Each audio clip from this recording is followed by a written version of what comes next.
and Beaverton on Service apply online or call us at 1-800-71-FIX now.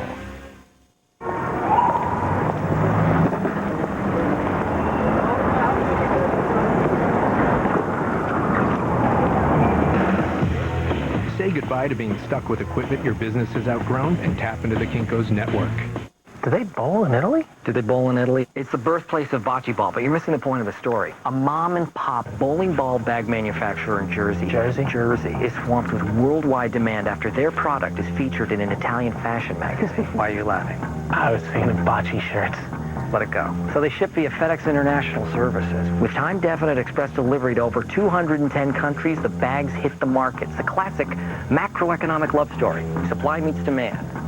I like a nice love story. This is CNN. Closed captioning for selected programs provided by garlic, cholesterol's natural enemy. Cholesterol concerns me, so this got my attention. Garlic has been clinically shown to help maintain normal cholesterol, and garlic is a world leader in garlic potency. Garlic, cholesterol's natural enemy. This is Late Edition, the last word in Sunday Talk. Decades of bitter experience teach a clear lesson. The United States takes on a bigger role in the Middle East, but will it bring the two sides any closer to peace? We'll ask Israeli Foreign Policy Advisor Daniel Ayalon and Palestinian Cabinet Minister Nabil Shah. And we'll get analysis on Secretary of State Colin Powell's visit to the region from two men who've been there before. The architect of an Israeli-Palestinian peace plan, George Mitchell, and former Secretary of State Henry Kissinger, who created shuttle diplomacy. And Bruce Morton wonders whether the Middle East problem can ever be solved.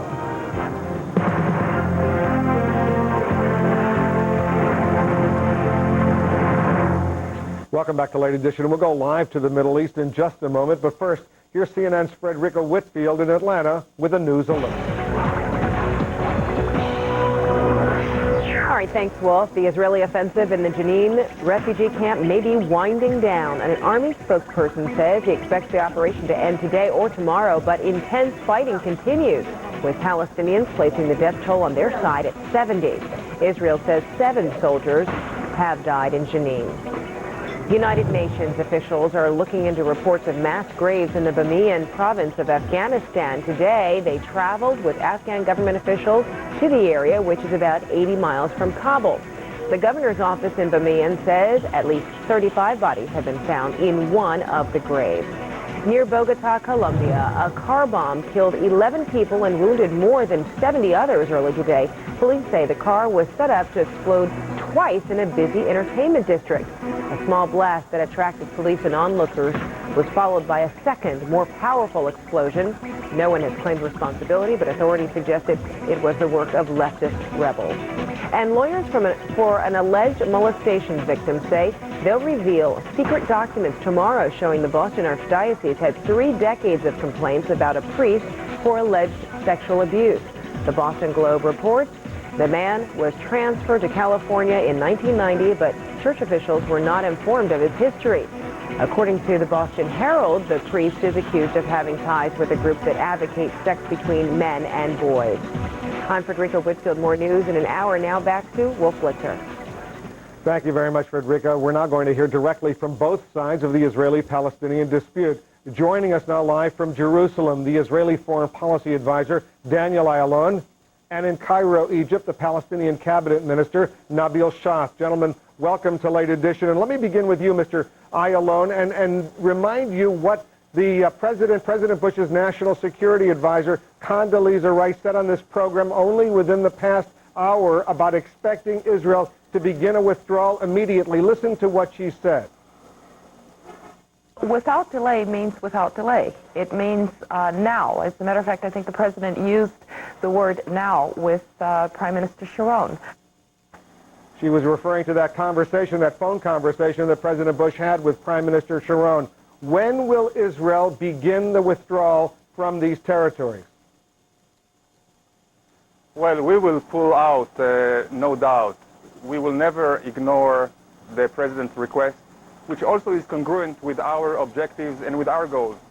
But one thing is for sure, that before we pull out, we must make sure that terror is uprooted and that it cannot bounce back and cost all the carnage that it has, deteriorating further the situation.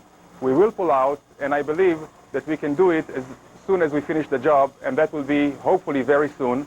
Also, you have to bear in mind that a pullout cannot just be a chaotic one, a helter-skelter. It takes some time, but certainly we will heed the President's request and advise. We will do it also of our own concern and our own interest, because we are not there for the duration. We are there for one purpose and one purpose only, and that is to uproot the terror. Well, as you heard Gerald Kessel say in this program earlier, that the Israelis, the military operation, is not winding down. In fact, it seems to be intensifying today. When you say the Israelis will withdraw soon, very soon, what does that mean precisely? Within hours, within days, within weeks? Well, I'm not at liberty to divulge any operational details, but certainly this is our intention. I cannot tell you exactly specific locations or time because of not to compromise the security of our forces. But again, this is our objective, this is our aim, to eventually pull out. But we must ensure the terror will not bounce back. This is our major concern. No country can live with the kind of terror, this Palestinian terror which was perpetrated at us and caused the carnage. More than 800 Israelis were killed, which is in American terms, proportionally, would be more than 40,000 people. No one can suffer that. The direct responsibility is of the Palestinian Authority and Arafat himself, who is directly involved in financing and directing the terror, as it was found out with our findings in the territories. All right, let me bring in Nabil Shath in Cairo. Mr. Shath, the president also had some harsh words for the Palestinian leader Yasser Arafat. I want you to listen to what he said only yesterday, Saturday, at that joint news conference with the British Prime Minister Tony Blair. Listen to this. Chairman Arafat has not kept his word. He said he would fight off terror. He hasn't. He needs to speak clearly in Arabic to the people of that region and condemn terrorist activities. At the very minimum, he ought to at least say something. What about that, Mr. Shah? President Arafat has said that many times. President Arafat was able to stop all actions by persuasion, not by discipline, because the Israelis destroyed all our security forces and all its capability. Between the 16th of December and the first week of January, there was full calm from our side. The Israelis continued the incursions, continued the escalation, the assassinations of people, and that brought a situation which is very hard to control when you are facing the Israeli onslaught. And during the last 2 weeks, with this Israeli new attack on our people, Arafat is besieged in 2 rooms. Arafat cannot really do much. It's the Israeli juggernaut that are killing, as the Israelis said this morning, 200 people in the last 5 days. Well, but the Israelis say they now have evidence that Chairman Arafat personally was signing off on expenses to pay for some of those suicide bombers that created so much damage over these past few weeks. What do you say about that evidence that they say they've come up with? Rubbish. I mean, you just need to look at what they call evidence. There's nothing but public relation ploys. These are statement of people asking for money and support, and they have absolutely no relationship to President Arafat or to the financing of suicidal bombings or anything. The Israelis simply are twisting everything that has to do with truth and fact when they want to go to do it facts, and that ought to include them as well, because they are responsible for a lot of terror in the Palestinian territory. We need a real group of Americans, international observers, to come in and verify. They have resisted any verification by third parties. All right, what about that, Mr. Ayalon? Rubbish, he says, the evidence that you claim directly links Yasser Arafat to those suicide bombers. Well, he has the talk, but we have the evidence. And the evidence is not just from now. And I would like to set the record straight about what Mr. Shah said. It's not that we just woke up in the morning and we decided to go after poor Palestinians in their territories. It was after brutal attacks and after time that we have asked from Mr. Arafat and the Palestinians to simply do what they have committed to in the different Oslo agreements, just to keep with their words, to make good and fight terror. Not only they didn't fight terror, but they perpetrated the terror. Arafat is wielding a coalition of terror. He's keeping a strategy of terror. And this came after he got the best offer he could ever dream of. Everybody's talking now about political horizon. He had it in his hand because we were ready for a Palestinian state in almost all the areas. We were ready to make peace and peaceful reconciliation, historic one, but they attacked us. Mr. Schott, let me bring you back to what the president directly urged Chairman Arafat to do. He said, speak clearly in Arabic to the people in the region, telling them don't go forward with these kinds of terrorist operations. When will Chairman Arafat be able to do that? President Arafat, and I repeat, has done that several times in Arabic, in English, and in every other language. Fact of the matter is you have an Israeli occupation of Palestine, not a Palestinian occupation of Israel. The gentleman is talking about time limit. When did these suicidal bombings start? Back in 1967, when they occupied the West Bank and Gaza? Back in 1994, when we signed the Oslo Agreement? Suicidal bombings is a phenomenon of very recent nature, which were a direct result of this intensifying of Israeli occupation, deepening and widening of Israeli siege of Palestinian people, humiliation of Palestinians that President Bush talked about. President Arafat has talked in Arabic and is willing to talk again once there is an opening for peace. That's what the Tenet plan is all about and the Mitchell plan is all about. Once the Israelis accept these plans, we are ready even for the broader plan of the Saudi initiative that has become a unanimously accepted Arab plan for real peace. That's the kind of offer that we can accept, and I'm sure the Israeli people will accept.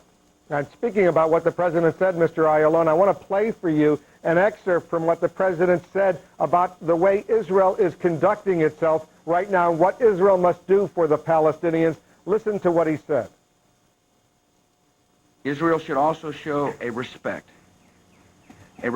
for and concern about the dignity of the Palestinian people, who are and will be their neighbors. It is crucial to distinguish between the terrorists and ordinary Palestinians seeking to provide for their own families. What do you say about the president's suggestion to Israel to show greater respect to the Palestinians who are living under Israeli occupation? Well, we sympathize with that very much. We would like to see Palestinians go about living their life in a normal way. The responsibility for their plight is squarely lies within their leadership. And here they talked about, the speaker before me spoke about Israeli occupation. This is something also which is very wrong. Let me remind you, historical fact, we are not occupier in this land. This is a God-given land to us. This is the land, the territories that you're speaking about, is the cradle of the Jewish nation. This is where we have had our nation building in 4,000 years. So we are not occupiers. However, we are ready to give up for pragmatic reasons. We do understand that the Palestinians are there and they have rights. But again, I don't think there are any nations, any other nation in the world, which would give up voluntarily a part of their fatherland. And certainly when we were not defeated in a war, we were ready to do that. And we are still ready to do that. But we would like to see a Palestinian state living side by side with us in secure and recognized borders and keeping Israel as a Jewish state.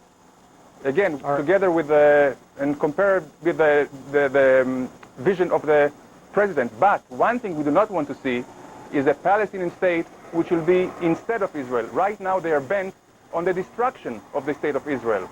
And this is the problem, not the occupation, their terror, and not recognizing Israel's right to exist in secure and recognized borders with dignity and peaceful relations. All right, gentlemen, we're going to take a short break. We have a lot more to talk about. We'll continue our discussion with the Palestinian Cabinet Minister Nabil Shaath and the Israeli Foreign Policy Advisor Daniel Ayalon when Late Edition continues.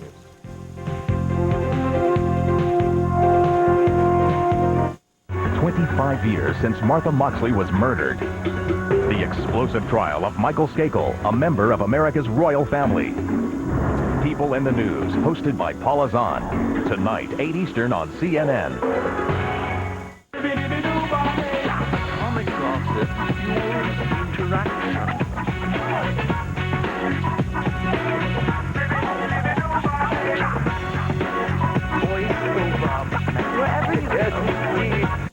In a very rare interview, Michael J. Fox opens up about his brave battle with Parkinson's disease and much more. 9 Eastern on Larry King Live, CNN Monday.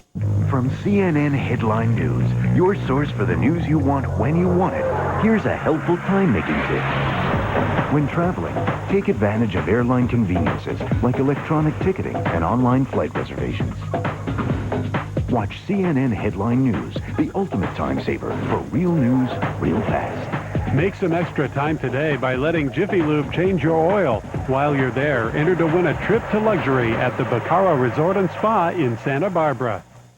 When you have money problems, just going to the mailbox can be frightening.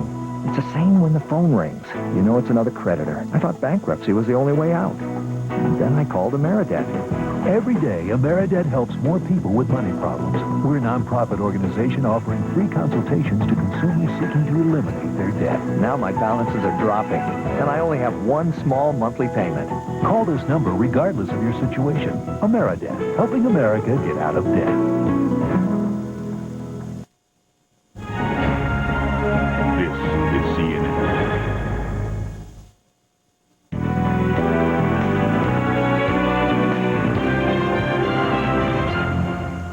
Welcome back to Late Edition. We're talking about efforts to end the Middle East crisis with the Israeli Foreign Policy Advisor Daniel Ayalon and the Palestinian Cabinet Minister Nabil Shaath.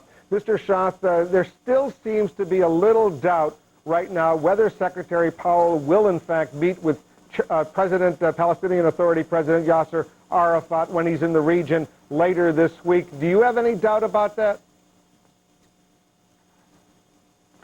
No, I don't think so, although he has been quoted as saying that. But I mean, it would be utterly ridiculous if he was to come to implement what President Bush has said and really bring not only short-term peace, but long-term peace built on a Palestinian state and a recognition of the right of the Palestinian people to self-determination, and then turns around and ignores a very simple demonstration of that self-determination.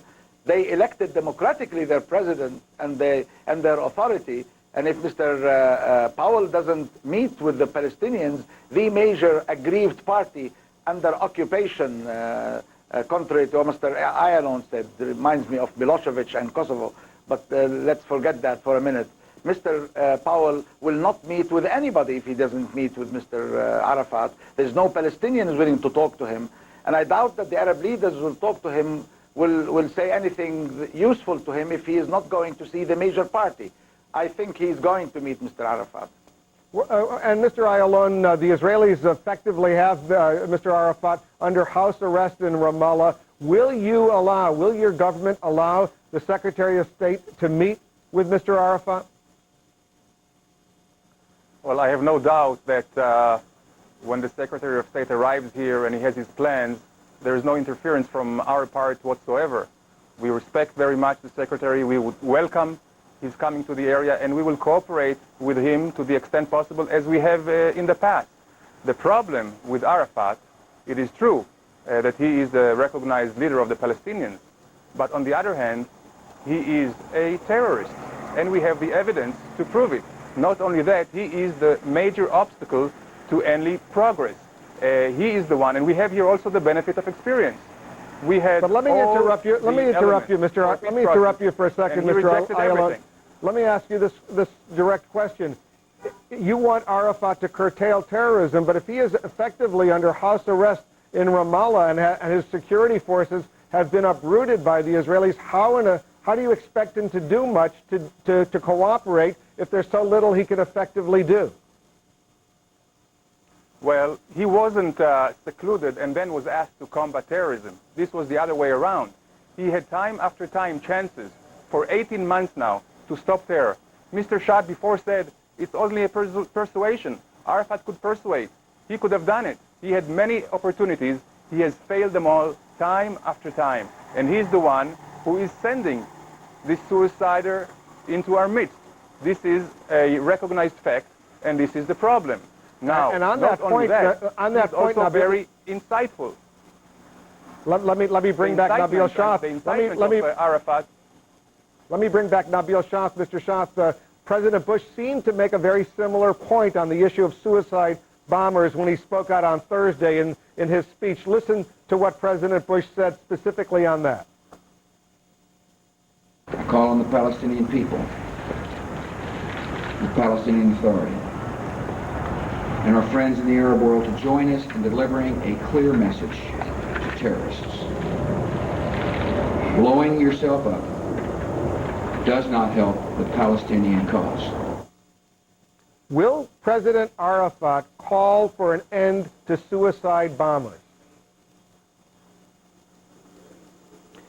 President Arafat will abide fully with a real ceasefire in every way and will do everything in his capability, both persuasion and with very little discipline after the total destruction of his security forces. He had done that and he will do it again. This is the essence of the Tenet plan. It requires President Arafat to do certain things. It requires the Israelis to do others, like pull out of the territories and end the siege of the Palestinian people. This is the plan we want to conclude, and as soon as the Israelis are ready, President Arafat will do everything that he has to do. He will commit himself fully to that plan. Are you suggesting, Mr. Shah, that it's not too late right now for Secretary of State Powell to bring an end to the violence, to create a ceasefire, and perhaps resume peace negotiations with Israel? I do think there is a hope and there is a chance. If there wasn't, things would be very, very bleak indeed, not only for Palestinians and Israelis, but for everybody in this Middle East.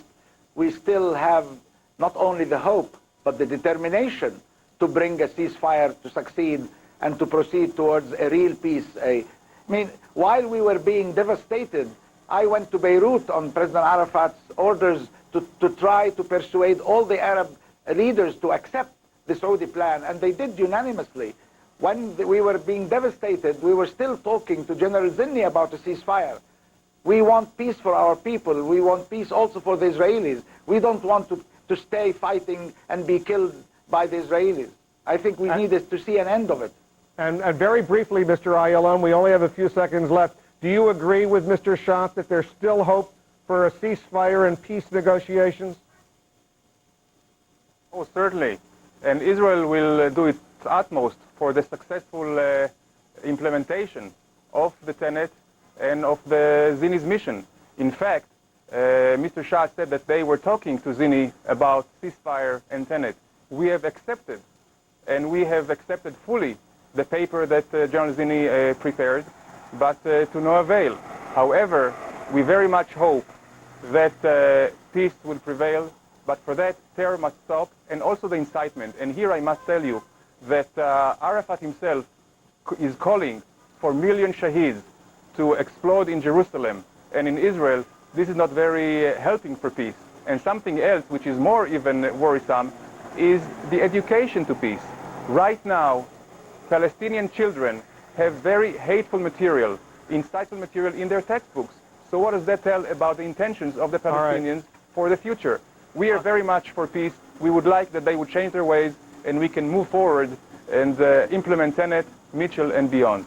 All right, gentlemen, unfortunately, we are all out of time. I want to thank both of you, Daniel Ayalon, Nabil Shah, for joining us on Late Edition, and good luck to both of you in trying to revive these peace negotiations. Just ahead, with the violence in the Middle East continuing and the crisis sparking protests both here in the United States and around the world, is the Bush administration's policy shift the answer to the Israeli-Palestinian dispute?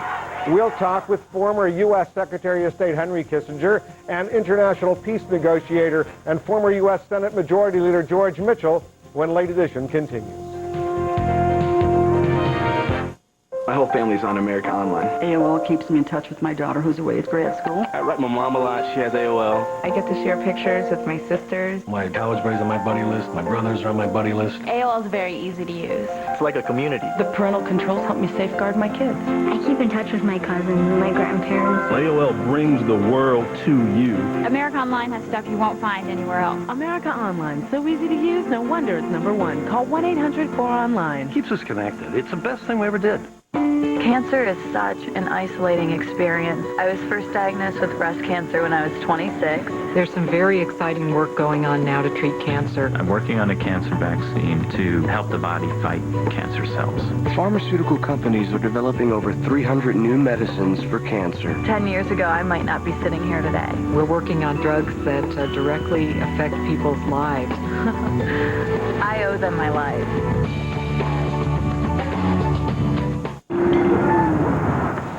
Road game, huh? I just love road games. No distractions, just you against the world.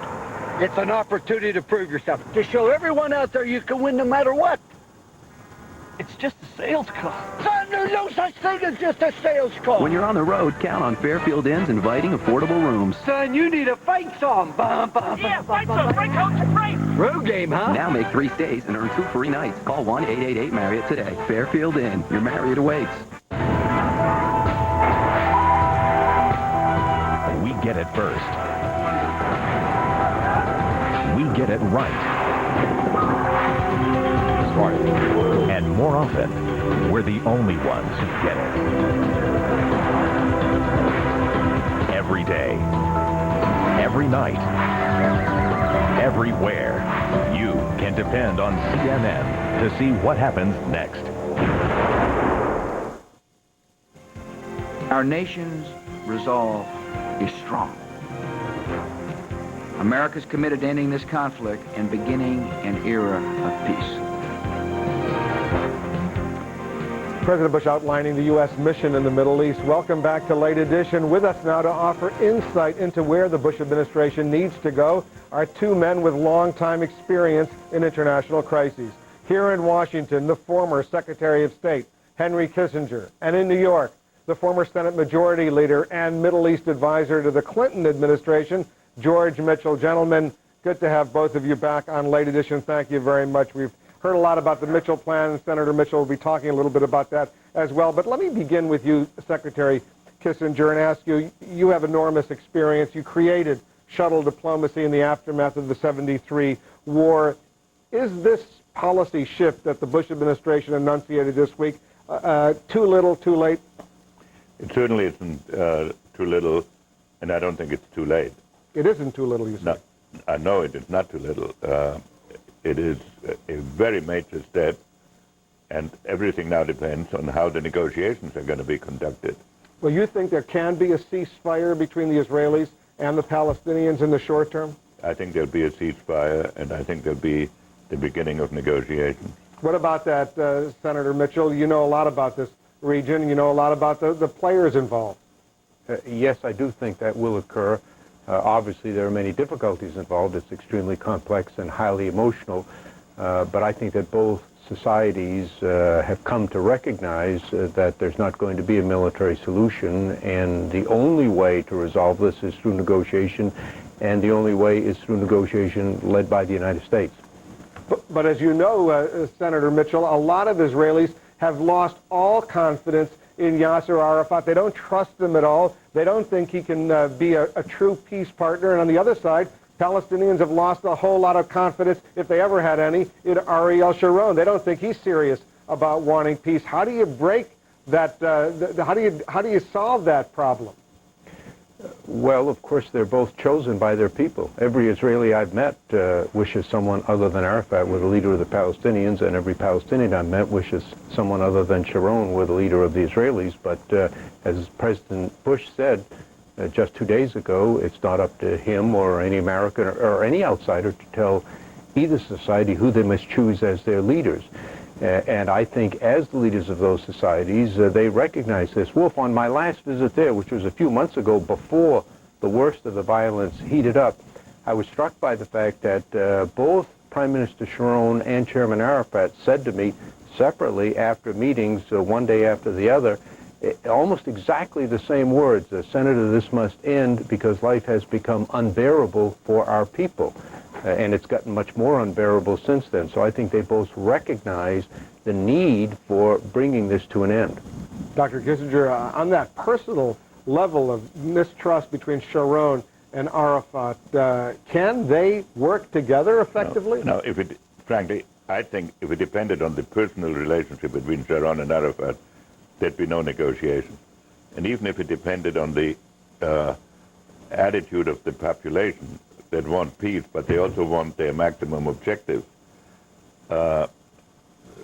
So that is not the reason. But the reason why, in my view, there will be negotiation is the tremendous influence that President Bush has, and that the fact that neither of these parties wants to disagree with the approach that President Bush has proposed. So when you look at the mission that Secretary Powell is about to undertake this week, going first to meet with various Arab leaders, European leaders, the Russian leader, then go to the region itself, what do you think he realistically can achieve?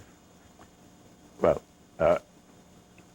he has to navigate between two positions. One is the tremendous moral and political influence that the commitment of President Bush represents. On the other hand, he has to avoid the danger that the parties push all their difficult problems over to him so that they have an alibi for failure to achieve something. But in between there, I think he can find a position not for a final settlement, but for a series of steps that start with the Mitchell Plan and that can then lead to a more inclusive settlement. Is that, we're talking about the Mitchell Plan, Senator Mitchell, you're the author, of course, of the Mitchell Plan. Is it realistic to assume that Secretary Powell, assuming that he can end the violence in the short term, can get that Mitchell Plan, what you came up with, off the ground, and will it require another Camp David type summit? I think the Secretary can do that. I'm not suggesting you do it in one day or one visit, but most of the steps that are set forth in our plan have been widely discussed. The parties understand them. I think he can and will make progress in the general direction, as Secretary Kissinger said, not of getting a final agreement now, but of getting into a process which will bring down the violence and will begin the discussion, in effect the reciprocal steps that our report calls for, leading into meaningful negotiation on the final status issues. And I assume, Senator Mitchell, you believe that will require the Secretary of State to meet directly with the Palestinian leader? That will be up to him, and I expect he'll make the judgment based upon what occurs between now and the time he gets to the region. But if I had to guess, I would guess that he will end up talking with him. What about that Dr. Kissinger? I agree with that point. But you think he should meet with Arafat? No, I think the Secretary of State has to make that decision, and I heard Condi Rice was told he has authority to do it, and he will know whether to do it or not.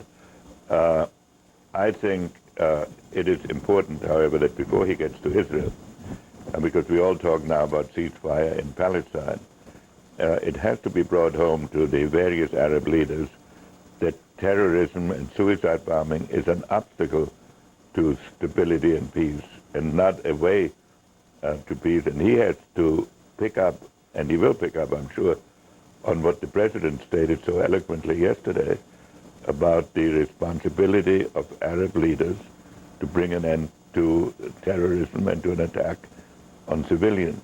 That has to be part of the ceasefire. All right, gentlemen, we're going to take a quick break. We have a lot more to talk about with the former Secretary of State Henry Kissinger and the former Senate Majority Leader George Mitchell. Late edition will continue right after this. On the WB's New Tuesday, the Gilmore Girls take a weekend away. Well, two of the Gilmore Girls. How do I look? Like a landlady. Stop moving, Lorelai. You'll electrocute yourself. Lorelai, stop it. You're pushing me. Mother and daughter finally get to know each other. You signed us up for a couples massage.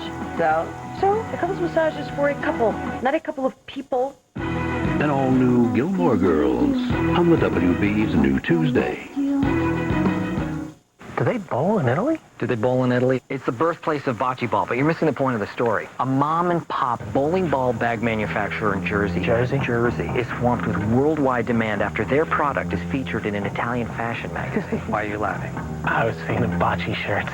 Let it go. So they ship via FedEx International Services. With time-definite express delivery to over 210 countries, the bags hit the markets. The classic macroeconomic love story. Supply meets demand. I like a nice love story.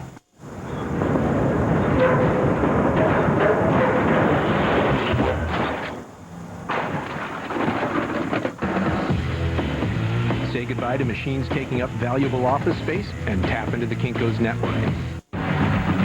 Operation Mountain Lion, exclusive. Only CNN was on the front line with U.S. troops as they battled Al-Qaeda and Taliban forces on the Pakistan border. See it only on CNN. Cancer is such an isolating experience. I was first diagnosed with breast cancer when I was 26. There's some very exciting work going on now to treat cancer. I'm working on a cancer vaccine to help the body fight cancer cells. Pharmaceutical companies are developing over 300 new medicines for cancer. 10 years ago, I might not be sitting here today. We're working on drugs that directly affect people's lives. I owe them my life.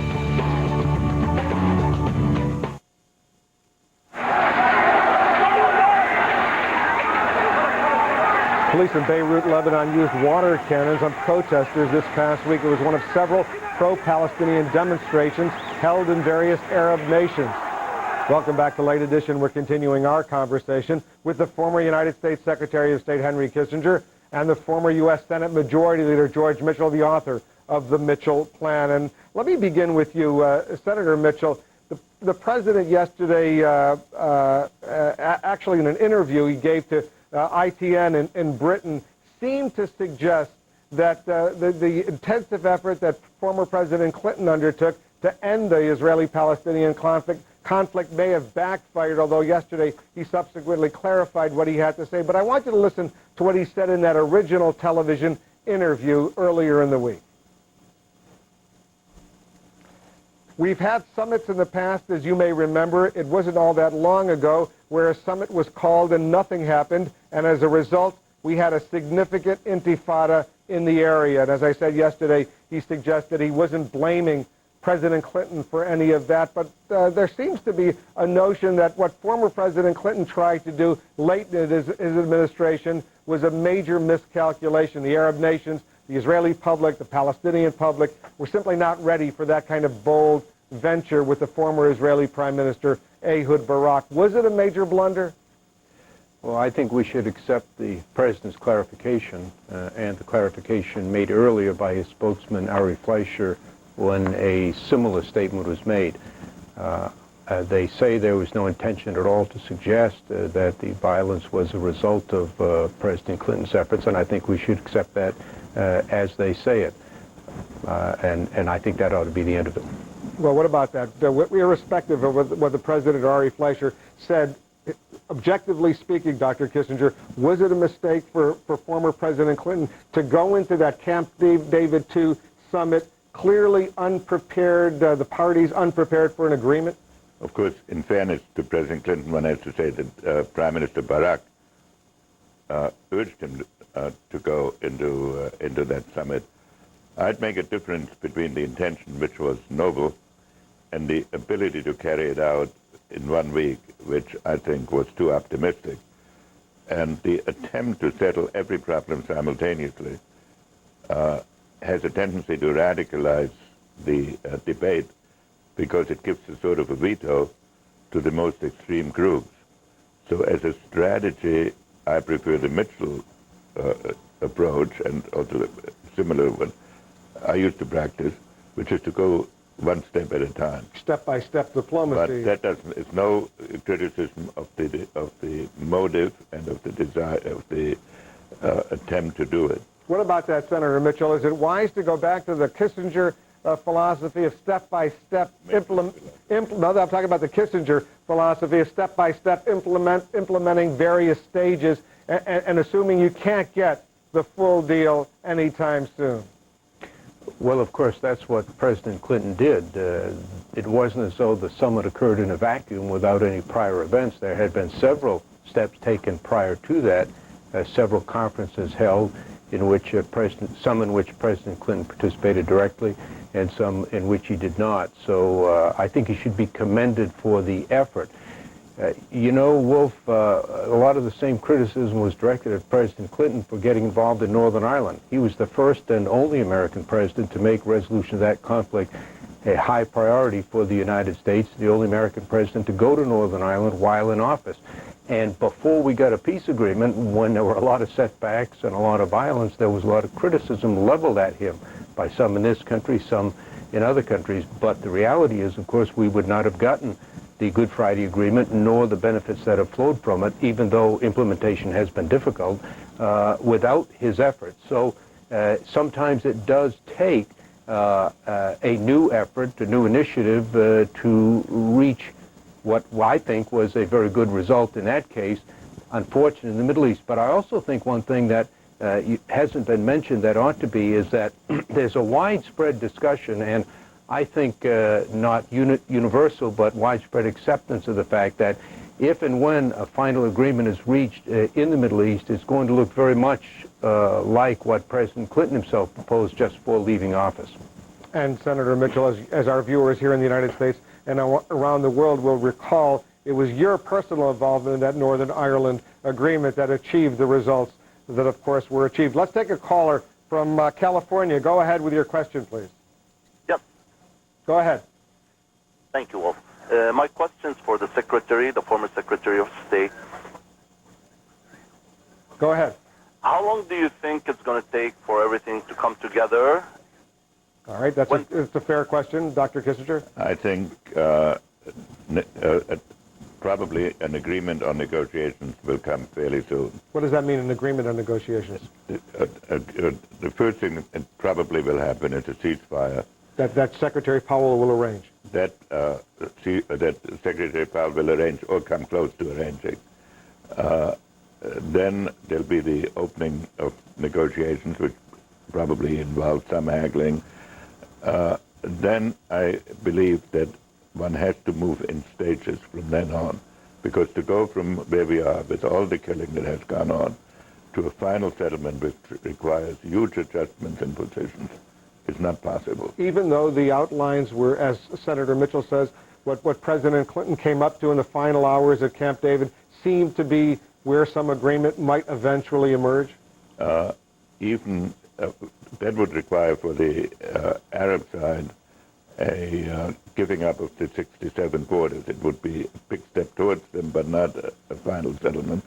It would require from the Israeli side a giving up of settlements, and I think those are steps that will not be taken in the first phase. Senator Mitchell, you agree with Dr. Kissinger? I do. I think it's unrealistic and setting I think, an unattainable objective to suggest that a final settlement can be attained immediately. For one thing, Wolf, my experience in Northern Ireland and in the Middle East makes clear that it's very difficult for political leaders to engage in negotiation and compromise at a time of high violence and high emotion that results from it.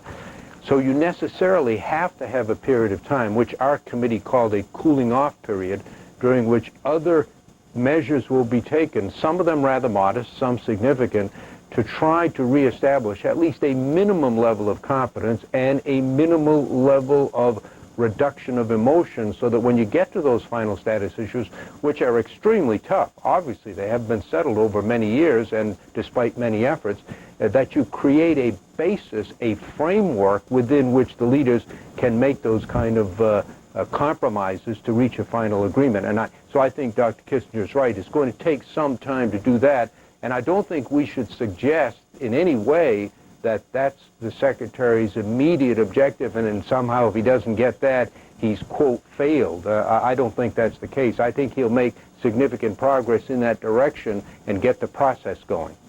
All right, gentlemen, stand by. We're going to take another quick break. We'll have more of your phone calls.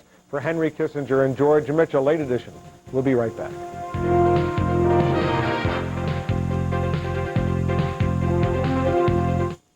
On American Morning, a Cleveland priest apparently takes his own life. Was it because of a charge of sexual abuse? Watch American Morning at 7 a.m. Eastern. This is a real turkey sale. Mismatch 6, twin 79, full 129, queen 149, king 249. Now that's Tom Peterson. And Glorious too. There's only one way to escape the torment of debt. You must get out of debt. The Amerix Debt Management System is the best solution. If bill collectors are calling you, get your bills and call now to speak with an Amerix-approved credit management agency. Amerix has arrangements with over 50,000 banks and other creditors to reduce your monthly payments instantly. It's not another loan. It's not bankruptcy. It's debt relief in just 30 minutes on the phone, and it's free.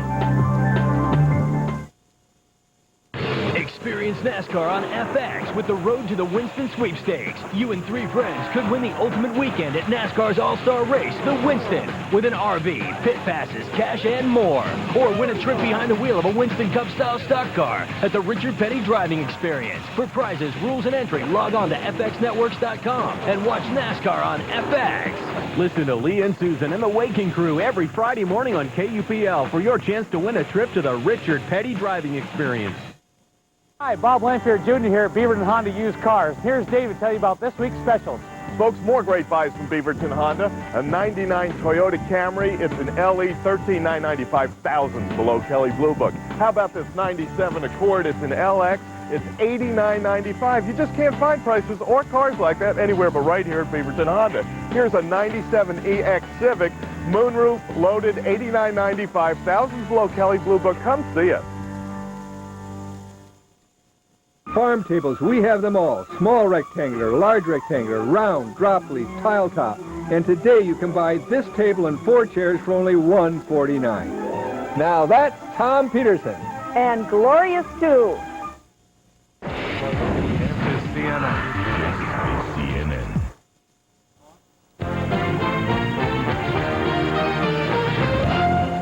Welcome back. We're continuing our discussion about U.S. policy in the war against terrorism in the Middle East with the former Secretary of State Henry Kissinger and the former Senate Majority Leader George Mitchell. Secretary Kissinger, I want you to listen to what the President said on Thursday in his statement about Yasser Arafat's own responsibility for creating this horrible situation that the parties are in right now.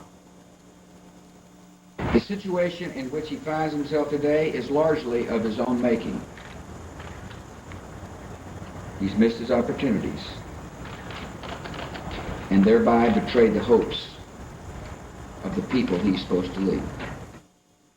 Now, as you know, the President said after September 11th, if you harbor a terrorist, you're no different than a terrorist. There seems to be some evidence, the Israelis say they have a ton of evidence, that Yasser Arafat is not only harboring terrorists, but supporting terrorists. Has President Bush cornered himself in a box to a certain degree on this issue? No, I interpret this statement to mean that he's giving Arafat one last chance in response to what European allies and Arab friends have said to us. He's giving him, in my view, one last chance. And if his presidency has proved anything, that it is not a wise course to cross President Bush and make him doubt you. So I believe that if Arafat fails this test, the Bush doctrine is likely to be applied.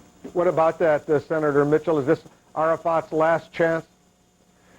Well, I think it's the last chance for a lot of people in the region that if Secretary Powell and the President are unable to bring about a reduction in violence and negotiation, I think there is a very difficult and bleak period ahead for very many people.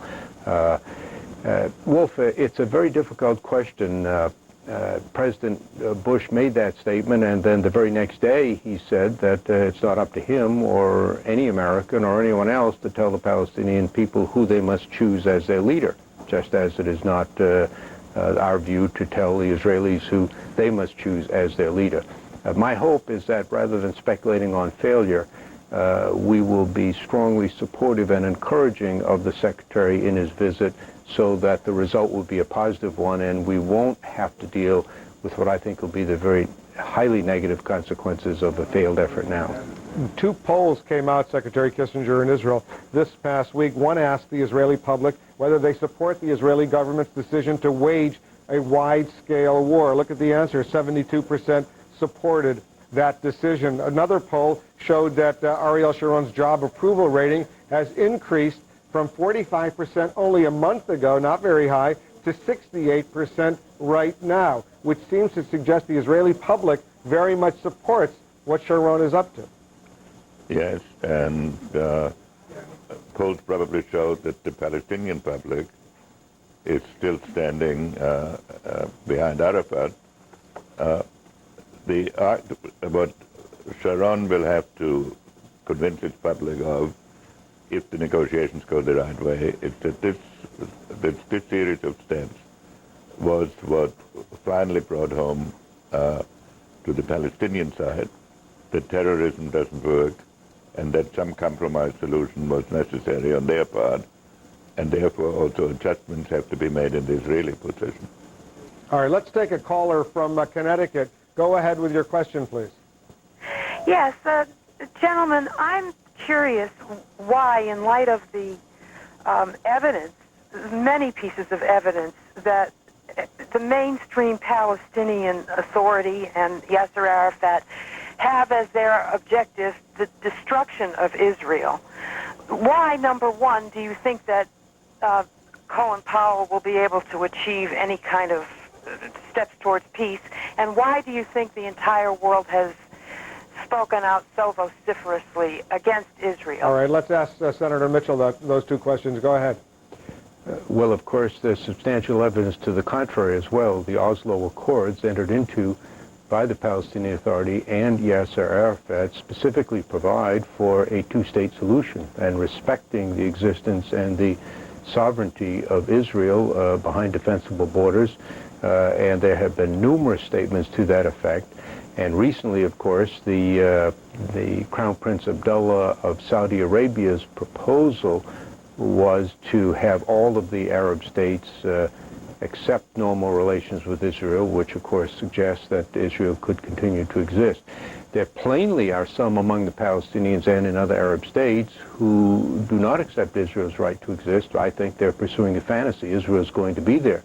At the same time, there are some in Israel who pursue a policy, what they call of transference, in which they favor the physical removal of the 3.5 million Palestinians from the region to someplace else, so that it would be entirely Israel. I think that's a fantasy as well. I think that history, destiny, and geography have led the two people to be side by side, and they're either going to be side by side in peace or in conflict, and my hope is that they'll choose peace. And very briefly, Dr. Kissinger, you have the last word. All of this shows that the next stage of the negotiations has to create a situation in which it can be demonstrated whether or not these two societies can coexist side by side. That is more important than drawing exact dividing lines. And after some substantial period of this, then one can go to the final status. A lot of the pressure on us is because people are shifting to us the responsibilities they ought to take intellectually themselves. They want us to solve the problem without any input of their own. Dr. Kissinger, as usual, thank you very much for joining us. Senator Mitchell, always a pleasure to have you on Late Edition as well. Thank you, very much for joining us. And when we return, your letters to Late Edition, plus Bruce Morton's essay. If U.S. policy seems to contain some contradictions, so does what's happening in the Middle East. Will Yasser Arafat and Ariel Sharon make peace? And is eternal crisis the fate of the Middle East? We'll find out when we come back. Stay tuned for Late Edition's final round. Fast-paced Sunday talk, the week ahead, plus your phone calls. There are loopholes that you can drive a Brinks truck through. If it looks like racial profiling after the fact, so be it. I think Bush himself loathes Arafat, which is extremely understandable. This is why these legislators are there. They're not supposed to let the courts decide. They're supposed to figure it out. Late Edition's final round. You've got questions. They've got answers. My whole family's on America Online. I write my mom a lot. She has AOL. I get to share pictures with my sisters. My brothers are on my buddy list. It's like a community. I keep in touch with my grandparents. Keeps us connected. It's the best thing we ever did. America Online, so easy to use, no wonder it's #1. Tonight on the award-winning documentary series CNN Presents, it's the space shuttle like you've never seen it before. Ride along with the work crews as they prepare the space shuttle for its high-tech mission. Feel the intensity of the journey from hangar bay to launch pad to liftoff. There's no room for error in space. CNN Presents Terminal Count, what it takes to make the space shuttle fly. On the award-winning CNN Presents, hosted by Aaron Brown. Tonight at 7 Eastern, only on CNN. Did a 20-year-old allegation lead to a priest suicide? Coming up Monday on American Morning, a Cleveland priest apparently takes his own life. Was it because of a charge of sexual abuse? Watch American Morning Monday at 7 a.m. Taxi! Where you headed? Uptown. Downtown. No, I mean in life. We can't even agree where we're headed now. And our meeting starts in 10 minutes. In life, like in basketball, clearing your mind of distractions and focusing on the business at hand is pivotal. Courtyard has just what you need to stay focused, from all the essentials to peace and quiet. Remember, teams, surrender the me for the we. Now make 3 stays and earn 2 free nights. Call 1-888-MARRIOTT today. Courtyard, your Marriott awaits.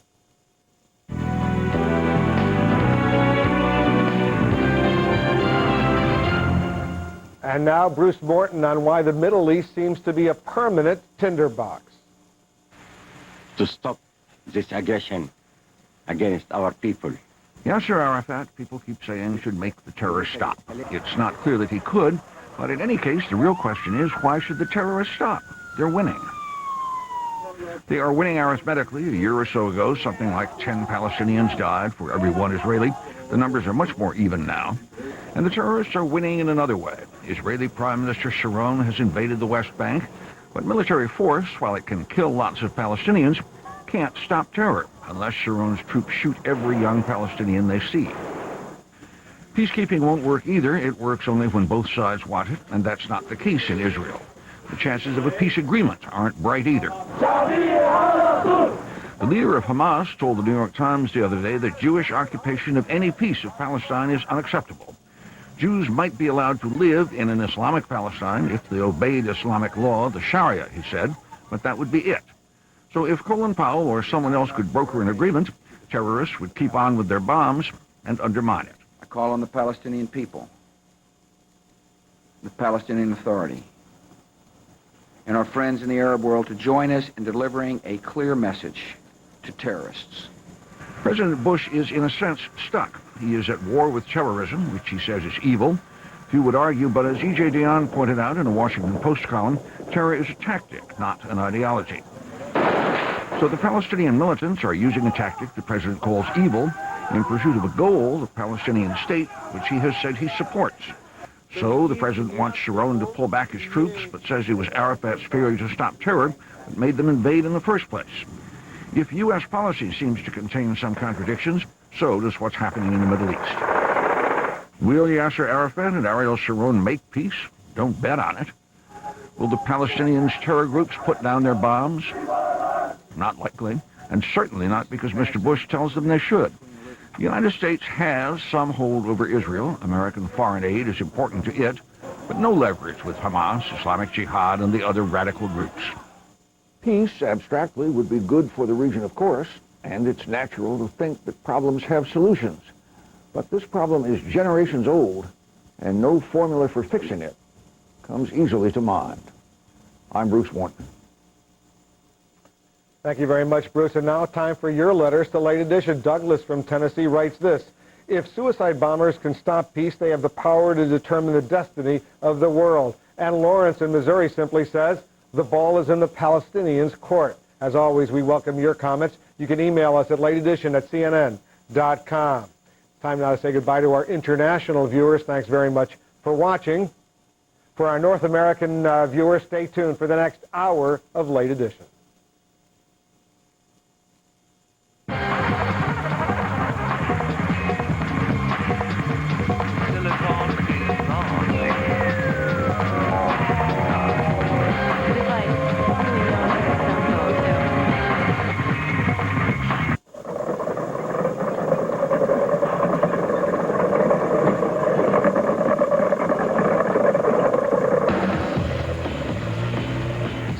apply to rigid equipment contracts and tap into the Kinko's network. Do they bowl in Italy? Do they bowl in Italy? It's the birthplace of bocce ball, but you're missing the point of the story. A mom-and-pop bowling ball bag manufacturer in Jersey. Jersey is swamped with worldwide demand after their product is featured in an Italian fashion magazine. Why are you laughing? I was thinking of bocce shirts. Let it go. So they ship via FedEx International Services. With time-definite express delivery to over 210 countries, the bags hit the market. It's a classic macroeconomic love story. Supply meets demand. I like a nice love story. An enigma to his competitors. His opinions are as broad as the Texas plain. Longhorn lefty Cole Bagala. You do not want to lock horns with me. Novak, Bagala, Carlson, Carville. The new Crossfire. CNS. Weeknight. This is Late Edition, the last word in Sunday Talk. The Department of Justice has a birth certificate that indicates he was born in Baton Rouge. A second suspected American Taliban is now in custody in the United States. Are there others out there? We'll talk about the case of Yasser Hamdi and the other top legal issues of the week with former federal prosecutor Joe DeGenova and criminal defense attorney Roy Black. Then, fast-paced talk, Sunday style. There are loopholes that you can drive a Brinks truck through. If it looks like racial profiling after the fact, so be it. I think Bush himself loathes Arafat, which is extremely understandable. This is why these legislators are there. They're not supposed to let the courts decide. They're supposed to figure it out. Late Edition's final round. You've got questions. They've got answers.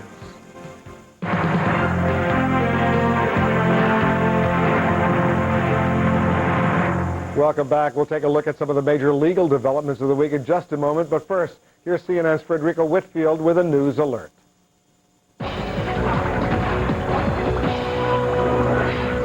Thanks, Wolf. We'll return to Washington in a moment. But first, these headlines.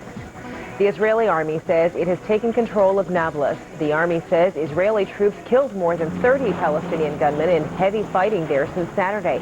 Fighting in Jenin may be winding down. The Israeli army says several soldiers have been killed in Jenin. Palestinian officials estimate as many as 70 Palestinians killed in the city and in the refugee camp. Israeli security sources also report gunmen fired on 2 Israeli border communities in the Golan Heights region.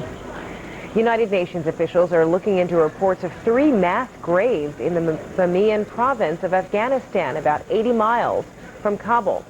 The governor's office in Bamiyan says at least 35 bodies have been found in one of the graves. A UN spokesperson says nearby residents believe the people were killed just before the Taliban fled in December.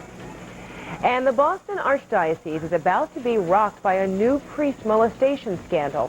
Lawyers for the alleged victims say they'll unveil documents tomorrow showing the church had 3 decades of complaints about the priest. The Boston Herald reports the priest is accused of having ties with a group that advocates sex between men and boys. Now back to Wolf. Thank you very much, Frederica. This past week, a second American Taliban surfaced among the detainees at Guantanamo Bay. 22-year-old Yasser Hamdi was taken into custody after a prison uprising in Afghanistan. He was born to his Saudi parents in Louisiana, but moved back to their homeland at the age of 1. Hamdi's apparent status as a U.S. citizen raises new legal questions for military and justice officials.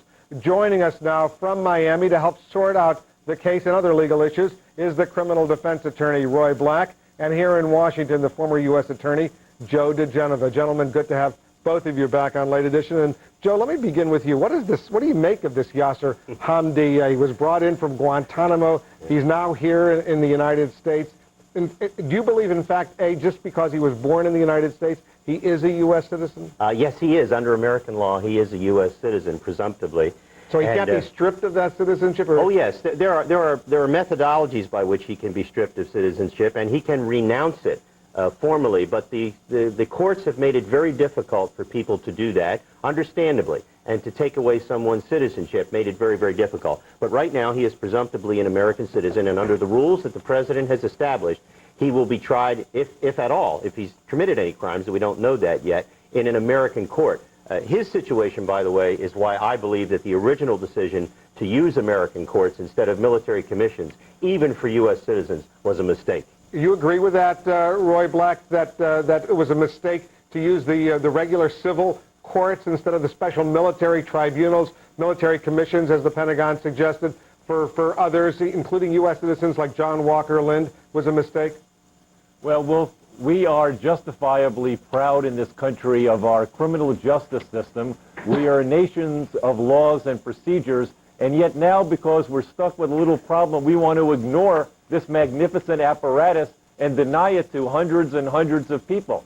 I mean, let's face it, if we have this system we're so proud of, why are we afraid to use it? What about that? I don't think we are afraid to use it. Our system also includes military commissions. The United States Supreme Court has ruled since the Civil War that military commissions can try American civilians in time of war or military conflicts. All I'm saying is that I would not have used the civil courts because of all the problems associated with security. The judge who tried the original World Trade Center bombing is still under 24-hour armed guard, and so are some of the witnesses in that case. We do not have to do that in order to provide justice in this country. But we have chosen civil courts. We're going to use them. We're going to show the world that we're very good at it. It's just not a decision that I would have made. Yep, he makes a good point there, Roy. You know, if there's going to be threats to the judge, to witnesses, to a jury, if there is a jury, why not go ahead and just use those military commissions, given the nature of these alleged crimes? Oh, there's no doubt you can always come up with an excuse to try to take away people's rights. I mean, we tried the heads of the mafia, John Gotti. We've tried terrorists. We've tried, you know, the crazies out west who were trying to dismantle the government. Waco, we have trials of these people all the time.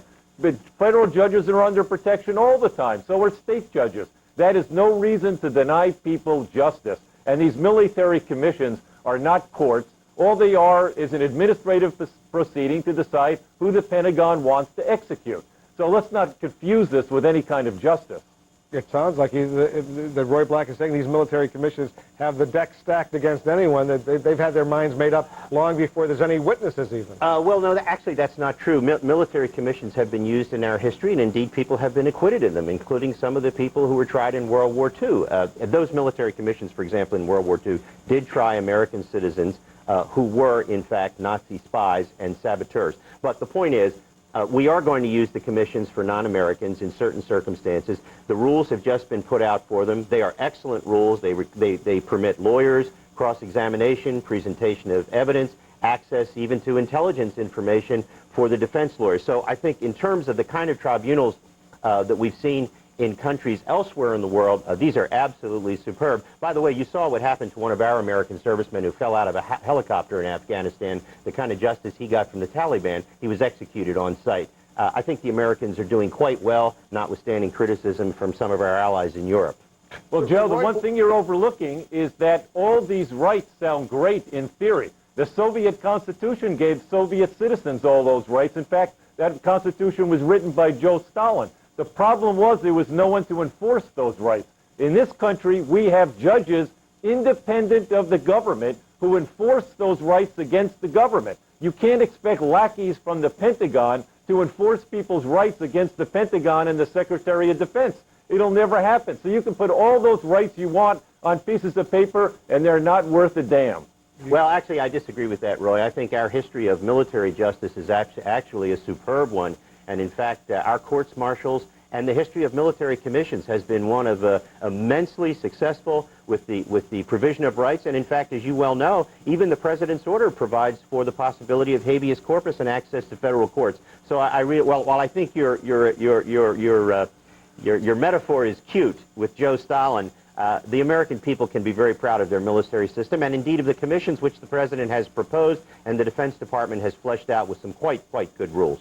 Joe, these military commissions are not the court-martial system that the Army uses. If they use the Uniform Code of Military Justice, I would agree with you. This is a new function designed by the Secretary of Defense that has no relationship to court proceedings or court-martials. All right, let's get back to the case of Yasir Hamdi, the second Taliban American. Joe DeGenova, explain to our viewers why the U.S. government deemed it necessary to bring him out of the U.S. naval base at Guantanamo Bay to the northern district of Virginia, here just outside of Washington, D.C., because of the legal ramifications on other detainees. Well, it's very simple. Once you believe that someone is a U.S. citizen, you got to get him out of Guantanamo, because if you leave him there, there is a real possibility that any federal judge in the United States who would get a lawsuit filed on his behalf would have jurisdiction over him in Guantanamo because he's an American citizen. And if the court had jurisdiction over him, the court might then be able to fashion some remedies involving the way Guantanamo prison is being run. So the United States, quite understandably, once they found out he might be an American citizen, immediately removed him to the United States. Now, the reason everyone, I heard some of the news reports saying that for some unexplained reason, the plane landed at Dulles first and then went to Richmond. The reason it landed in Dulles is very simple. When someone is returned... Dulles is outside of Washington, D.C. And it's also in the Eastern District of Virginia, where Moussaoui is being tried, and Abdul Hamid, otherwise known as John Walker Lynn, is being tried. When you are returned to the United States, you can be tried in the jurisdiction in which you first land in an airplane. So the military made sure that he was landed in the Eastern District of Virginia, so that if ultimately there is proof that he committed a crime, he can be indicted in the same court. And on that point, as you know, Roy Black, that Eastern District of Virginia, so-called Northern Virginia, right outside of Washington, D.C., has a reputation for being rather speedy in dealing with these kinds of issues. Tell our viewers what you know about this district. Well, more than being speedy, the reason they love the Eastern District of Virginia is that the Pentagon happens to be right down the block from the courthouse. So, of course, it's a wonderful place for the government to select to try John Walker Lynn, to try Hamdi, to try anyone like that, because you have a high percentage of people there who work for the government, who are attached to the Pentagon, so you're going to get very friendly jurors, and hopefully they'll find a judge who has a backbone with the firm consistency of a banana to go along with whatever the government wants. Well, let me just say this. The reason these cases have been brought to the Eastern District of Virginia is exactly for what Roy said, that the Pentagon is there. However, for a different reason than the one Roy suggested. And that is that on September the 11th, a plane was flown into the Pentagon and killed hundreds of people inside the Pentagon, and almost 200 people on that plane, one of whom was a friend of mine, Barbara Olson, for whom all of us still grieve. And that's where venue is for these cases. There was a crime against humanity, in my opinion, committed on September the 11th in New York, in Pennsylvania, and at the Pentagon in the Eastern District of Virginia. I couldn't think of a better place for these cases to be tried than the scene of the crime. Well, all these high-profile cases in Northern Virginia, Roy Black, the Moussaoui case, the John Walker Lynn case, now the Yasser Hamdi case, is that too much to expect from one court? Well, I think it may become a little overwhelming. I mean, I've read quite a few of the pleadings in the Lynn case, and the judge had a hearing on it just the other day. So, I mean, the judges are going to have to take it very seriously, and there's a lot of paperwork. Whereas if you pick the Southern District of New York, for example, which suffered as a venue far more than the Pentagon did, that would be an excellent place to have these trials, because there are more judges, more support personality, a bigger U.S. Attorney's Office, and much more people to draw from.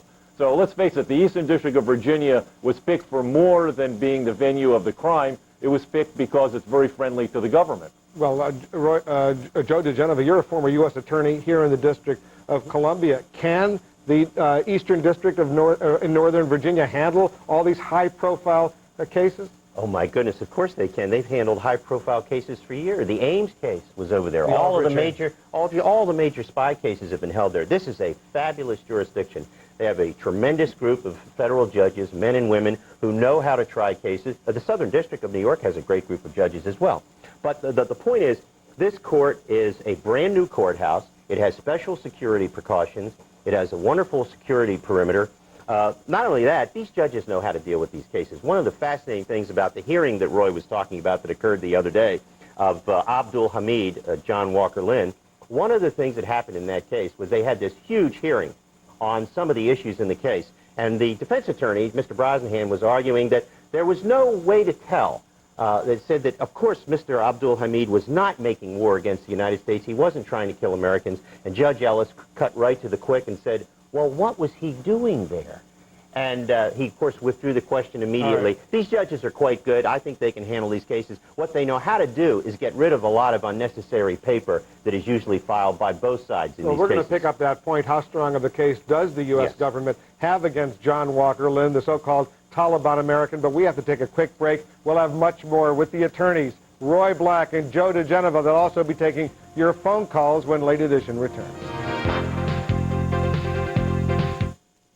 Cancer is such an isolating experience. I was first diagnosed with breast cancer when I was 26. There's some very exciting work going on now to treat cancer. I'm working on a cancer vaccine to help the body fight cancer cells. Pharmaceutical companies are developing over 300 new medicines for cancer. 10 years ago, I might not be sitting here today. We're working on drugs that directly affect people's lives. I owe them my life. 25 years since Martha Moxley was murdered. Michael Skakel has admitted his presence at the crime scene. The prosecution has no silver bullet in this case. The trial of Michael Skakel, a member of America's royal family. And I don't want it to end because I enjoy competing. An intimate look at golfing phenom Tiger Woods and his influential father. Plus, a sneak preview of Ashley Judd's new movie, High Crimes. People in the News, hosted by Paula Zahn. Tonight, 8 Eastern on CNN. Going to where the story is and bringing it home from the front lines. Christian Amanpour. Another reason why you can depend on CNN.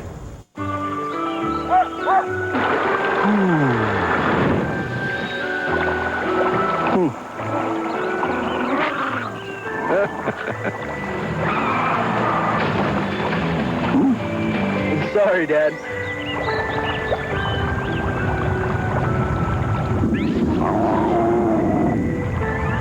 The most comforting thing is, it's a Coleman. Right now, get a free cover lift with your Coleman Spa at Classic Pool and Spa. At the Porterhouse Restaurant, good food and good fun come together. Many restaurants have good food, but the Porterhouse Restaurant combines it with a fun, friendly atmosphere. So come in and enjoy a night out. From karaoke to the newest ITS golf game, you'll never get bored at the Porterhouse. When your meal is ready, you can enjoy outside dining next to the waterfall or relax and watch the game in our sports bar. Good food and good fun at the Porterhouse Restaurant on McLaughlin, south of the Bomber, across from the Oak Grove Fred Meyer. This is CNN.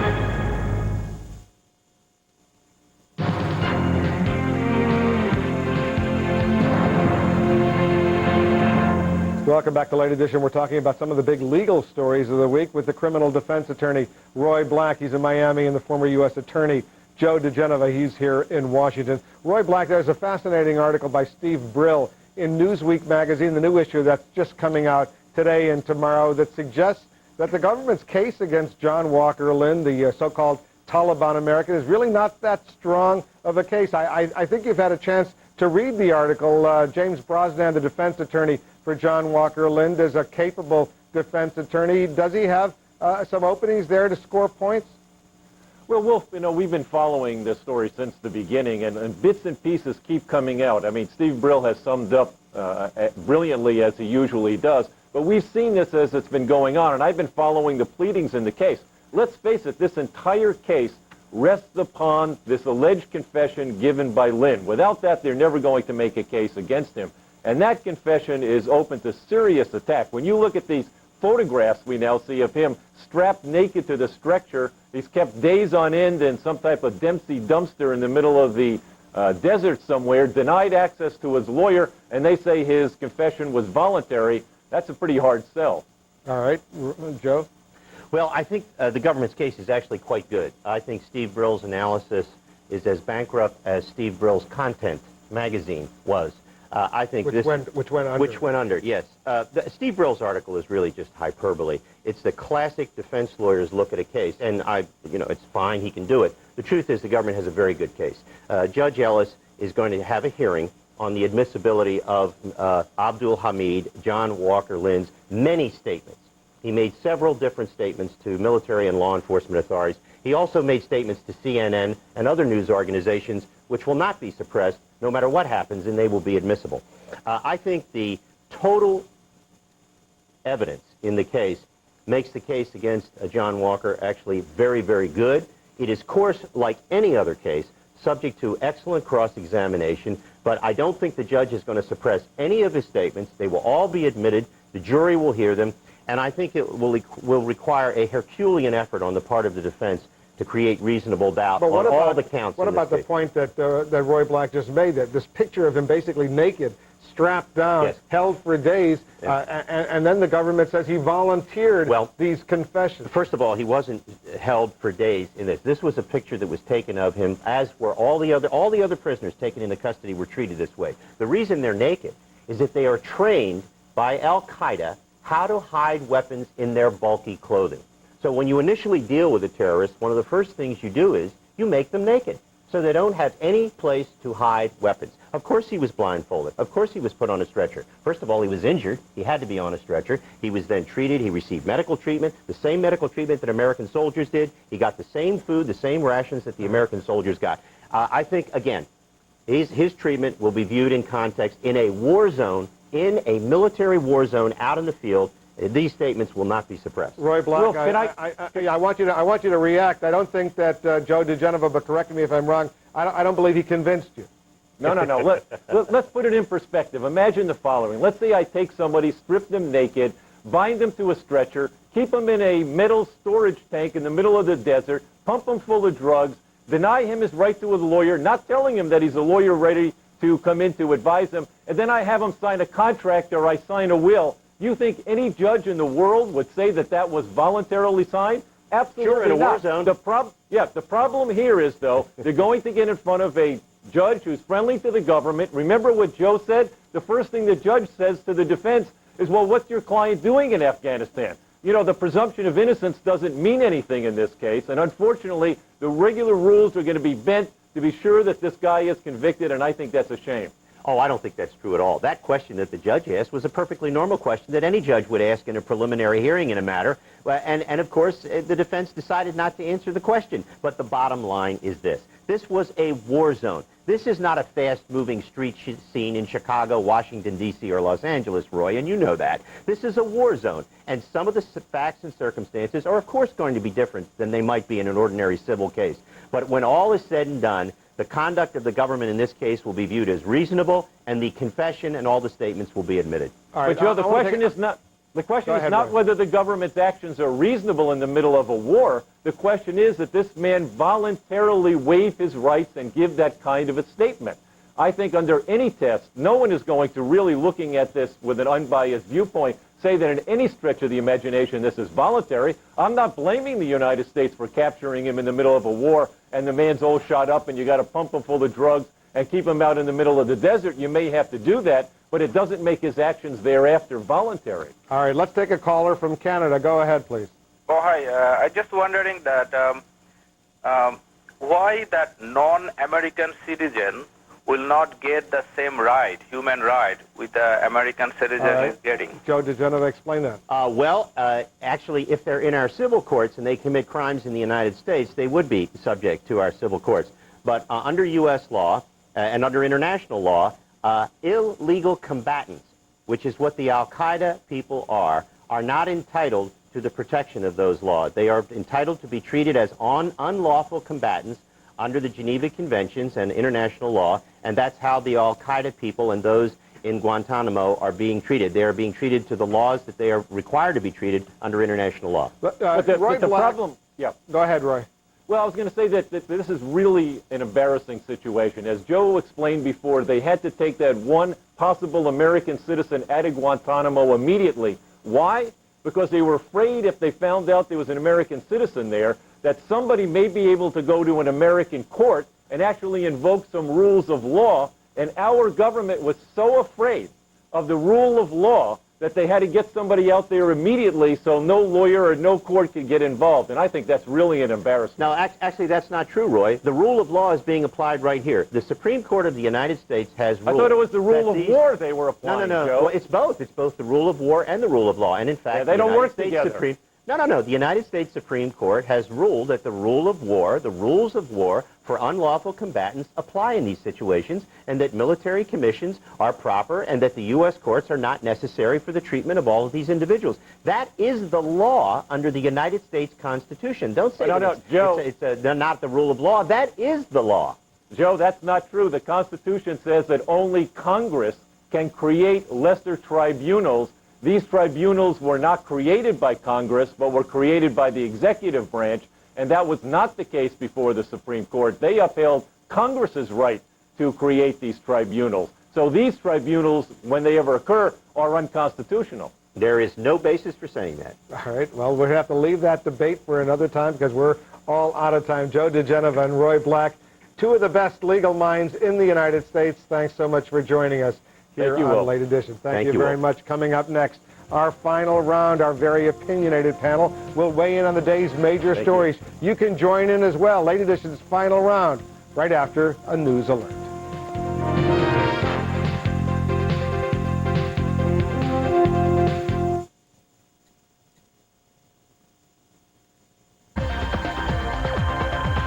The United States has a 2-1 lead in its second round Davis Cup match with Spain. A straight sets doubles win leaves the U.S. one match away from a victory in the best-of-5 series.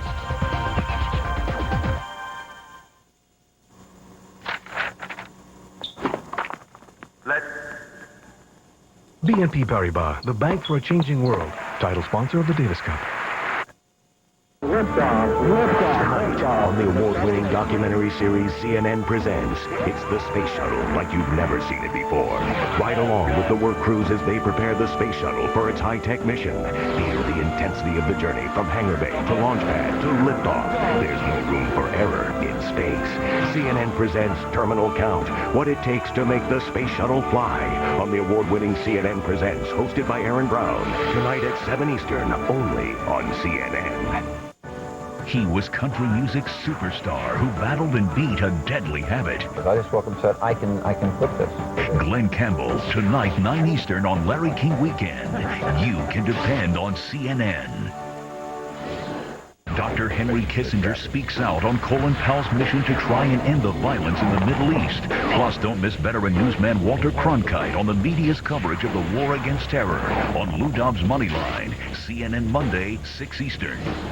You are going to love Mondays. I'm all ears. Dinner and a Movie's now cooking every Monday night. Yeah, baby. Look who's in the kitchen, stirring up the fun. There you go. See, that's funny. And serving up Hollywood's biggest hits. Let's put another shrimp on the barbie. It's like a party waiting to boil over. Name of the game is Lucy's by the Hydrant. Who let the dog out? Now, don't you just love Mondays? Yeah. Dinner and a Movie, Mondays at 8 Eastern, 5 Pacific, only on TBS Superstation.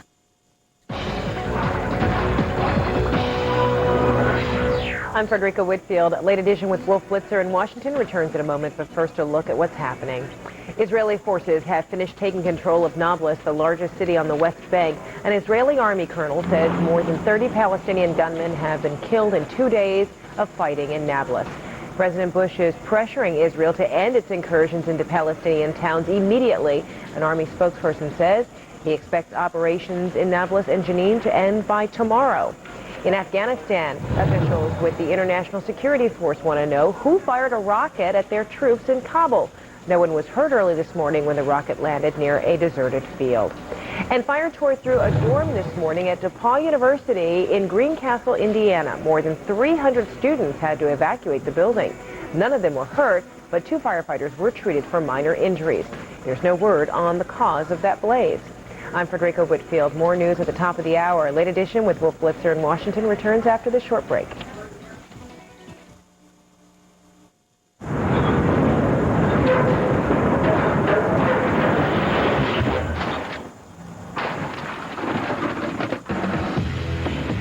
Say goodbye to machines taking up valuable office space and tap into the Kinko's network.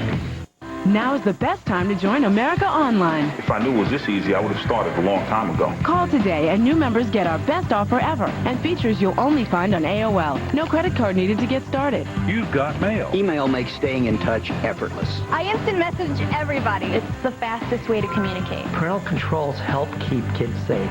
Call 1-877-265-0200 now. And new members get 1,000 hours free for 45 days. America Online. So easy to use, no wonder it's #1.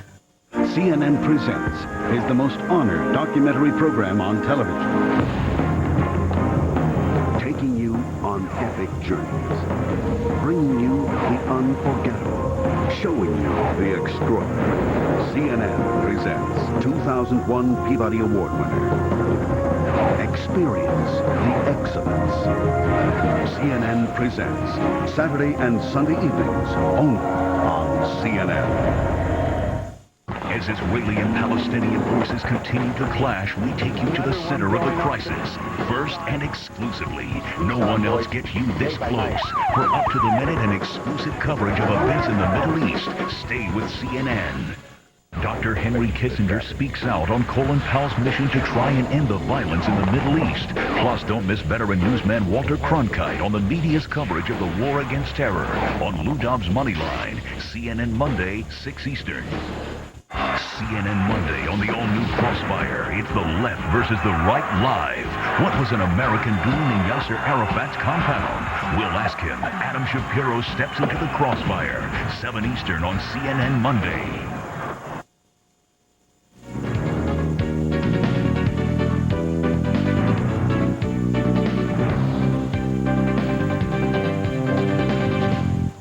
Welcome to the late edition's final round. Joining me, Julianne Malveaux, the syndicated columnist, Peter Beinart of the New Republic, Jonah Goldberg of the National Review Online, and Robert George of the New York Post. We begin with President Bush, who provides our quote of the week. He called on both the Israelis and the Palestinians to make new efforts toward peace and made it clear that he's growing tired of the Middle East violence. Decades of bitter experience teach a clear lesson. Progress is impossible when nations emphasize their grievances and ignore their opportunities. The storms of violence cannot go on. Enough is enough. Enough is enough. Robert, what made the president get more directly involved? Well, simply put, he had lost control of the agenda on the world stage. Since September 11th, George W. Bush has been pushing the policy, has been getting the entire world focusing on the war on terror. Over the last month, and especially since the Passover bombing, everybody has been focusing on the war between Sharon and Arafat, and Bush had to step in there, stop the violence there, and in a sense reassert his vision for the way the world is going. So, Juliana, he had no choice. Well, I think it's not just what Robert said. I'm not sure about the world stage piece, but I think that the other piece of it is international pressure and domestic pressure. We keep seeing the pictures. We hear about the suicide bombs, see the occupation of the Palestinian areas. The numbers are climbing. If you saw today's New York Times, I mean, Europe basically blames Sharon for what's going on, and I think there's been international pressure. The World Bank and the IMF have also talked about the infrastructure and what all this war means to infrastructure. So I think he's just been getting quite a bit of pressure. And Peter, the Bush administration makes it clear they were tremendously concerned about the spillover in Jordan, in Egypt, the moderate Arab states, what the impact of this impasse could cause. Yeah, there was an interesting and little covered thing which happened last week, which was an attack on the U.S. Embassy in Bahrain, which is actually where the U.S. fleet is headquartered. Where they want to move the Central Command base, That's right. That augurs very, very poorly for our efforts in Iraq, and I think that they were concerned about that. And as Robert said, they were also very concerned about domestic politics. Bush thought that he would look statesmanlike by remaining aloof, but when a crisis, fuels out of control, an American president who does nothing doesn't look aloof, he looks weak. But Jonah, some of your fellow conservatives are concerned that this appears to look like the U.S. is rewarding terrorism by stepping in and squeezing the Prime Minister of Israel to withdraw.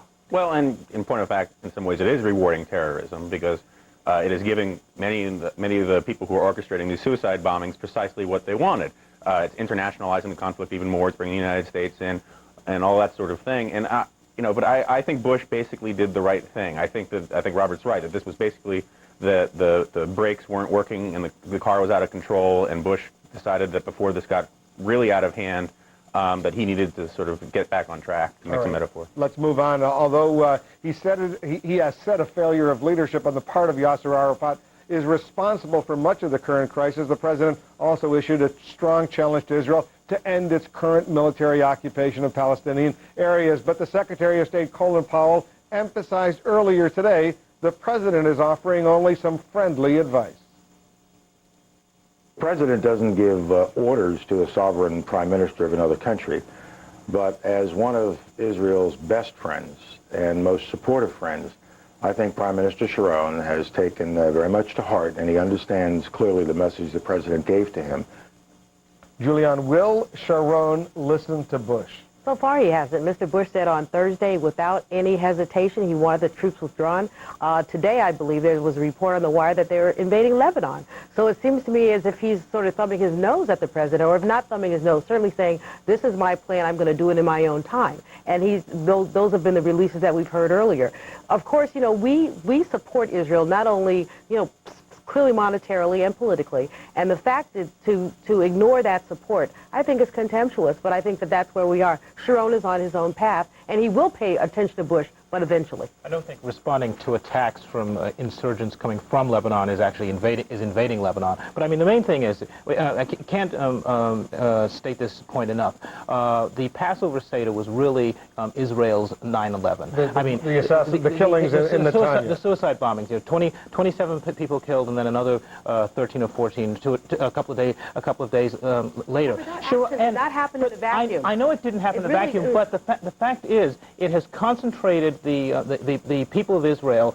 They are now fully supporting Sharon. You showed a Jerusalem Post poll on the show earlier on. He's got 68% support right now, which is right almost up there with what Bush has here. In a sense, he is going to take this war until he could basically say there aren't going to be any more suicide bombings coming from Palestinians. Kill every Palestinian he has to until then? I mean, that's pretty much where we are. The bombings have stopped since Israel has been engaged. The problem is that everyone in Israel almost recognizes that eventually they have to withdraw, and the question is what then? I think that the real problem is that while Sharon's popularity is very high now, ultimately he can't sustain the popularity if Israel doesn't have some kind of path towards a negotiated process, unless you're actually willing to reoccupy the territories permanently, and no one is even saying that. So ultimately, I think the Bush administration did have no choice. Sharon has a lot of popularity now, but only because the Israelis are enraged. When things calm down a little, they realize they have a prime minister who has no long-term solution. And there's no guarantee, Joan, as you well know, that another suicide bomber could happen at any moment, basically. Well, that's one of the real problems, is that even if they do get a ceasefire, Hamas and Islamic Jihad are committed to the destruction of the state of Israel, and so they have little interest in obeying a ceasefire, and to date, Arafat has little desire to enforce one.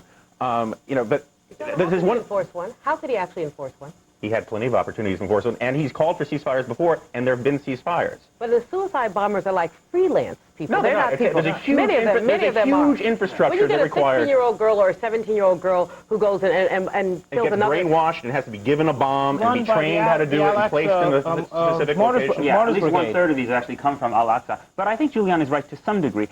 Arafat was able to enforce a ceasefire when there was a political solution. He could offer his people, he could say, look, there is a nonviolent path to a state. The problem here is that he can't do that very legitimately with Sharon, because Sharon has throughout the 1990s essentially opposed any kind of reasonable deal for a Palestinian state. He continues to. All right, let's move on and talk about a new CNN Time magazine Gallup poll. In the poll, 77% of Americans think the U.S. policy on terrorism should apply to Yasser Arafat. But earlier today on this program, the president's national security advisor, Condoleezza Rice, stopped short of calling the Palestinian leader a terrorist. We've said to Chairman Arafat that he, as a leader of the Palestinian people, has a responsibility to deal with terrorism. Now, we're treating him no differently than we have treated many, many other leaders in the world. Peter, is the Bush administration applying a double standard when it comes to terrorism, when it comes to Yasser Arafat?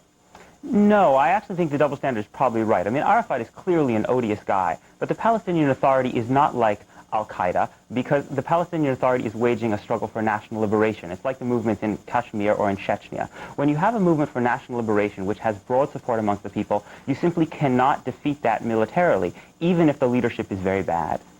I don't necessarily. The Russians seem to do a pretty good job. I don't necessarily disagree with everything that Peter said, except insofar as that simply because it's a war of national liberation doesn't mean it's not a terrorist group.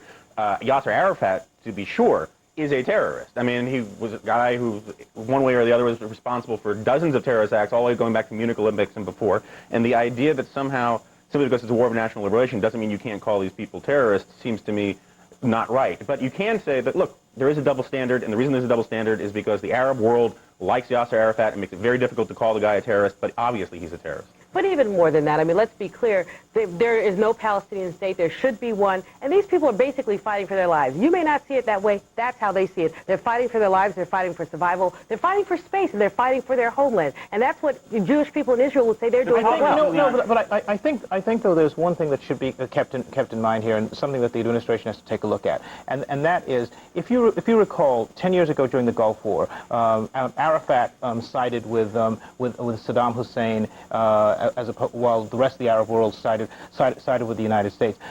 Saddam this past week came in and said he's going to give $25,000 to every family of a suicide bomber. It's almost it's a little suspicious actually that the ratcheting up of the suicide bombings coincided actually with Cheney's trip over there. And Saddam has a whole division of his army that's dedicated entirely to the liberation of quote-unquote Palestine and the destruction of Israel. Let's leave it there. We're going to take a quick break. When we come back, we'll take on the war in Afghanistan, the government, and is there a new running mate in President Bush's future? Plus, your phone calls and email for our panel. The final round. We'll be right back.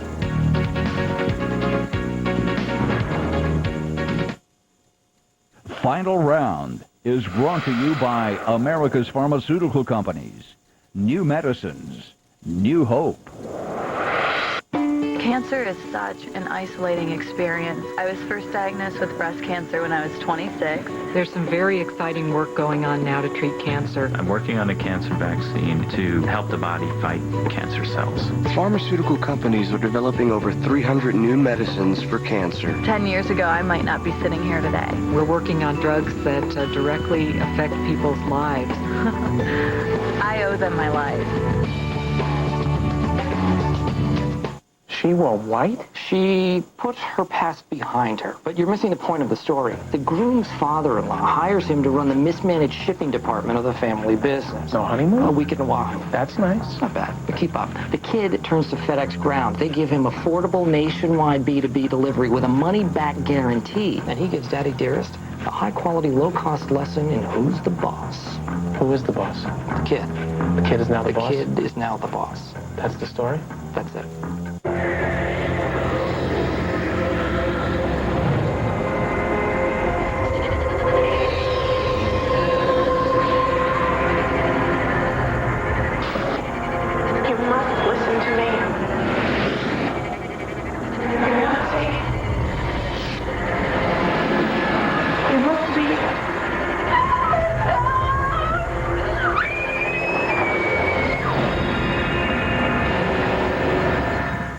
CNN Presents is the most honored documentary program on television. Taking you on epic journeys. Bringing you the unforgettable. Showing you the extraordinary. CNN Presents 2001 Peabody Award winner. Experience the excellence. CNN Presents. Saturday and Sunday evenings only on CNN.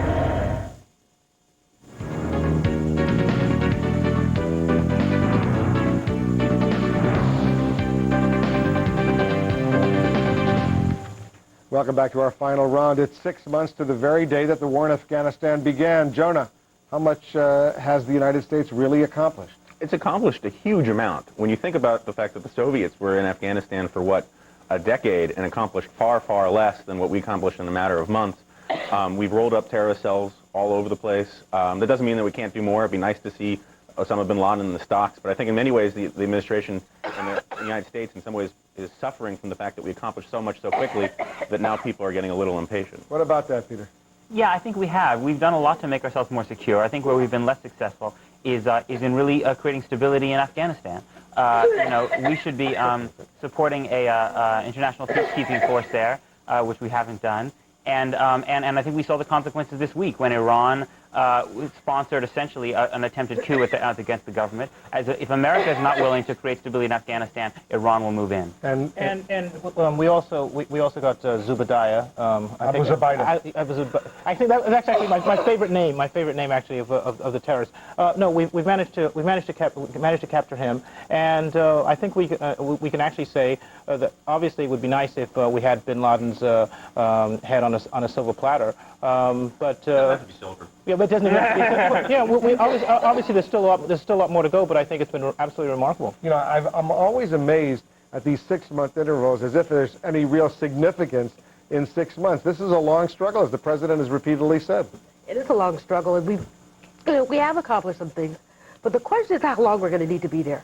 All right, I think that's the big question. How long we need to stay. All right, we're going to move on and talk a little bit about another story that's been circulating in Washington, at least for a few days. The speculation that the National Security Advisor Condoleezza Rice could replace the Vice President, Dick Cheney, on the 2004 Republican ticket. Earlier today, she told me she had some other plans. I'm still looking for the time that the NFL job is open. Well, that's what I'm waiting for. Is this at all serious, Jonah, that Condoleezza Rice could be the running mate in the 2004 Bush ticket? I give it a probability of 1 out of 100. I think, you know, it doesn't hurt anybody in the Bush administration to publicly say that they're considering her or anything like that, but everyone I've talked to says that, barring the tragic, it will take the jaws of life to get Dick Cheney out of this White House. Peter? Yeah, I think that's right. You know, people always look better before they've entered elective politics. I mean, no one really knows what her positions on domestic politics are. For instance, on abortion, that could be a real nightmare if they tried it. No, I think it's a great idea.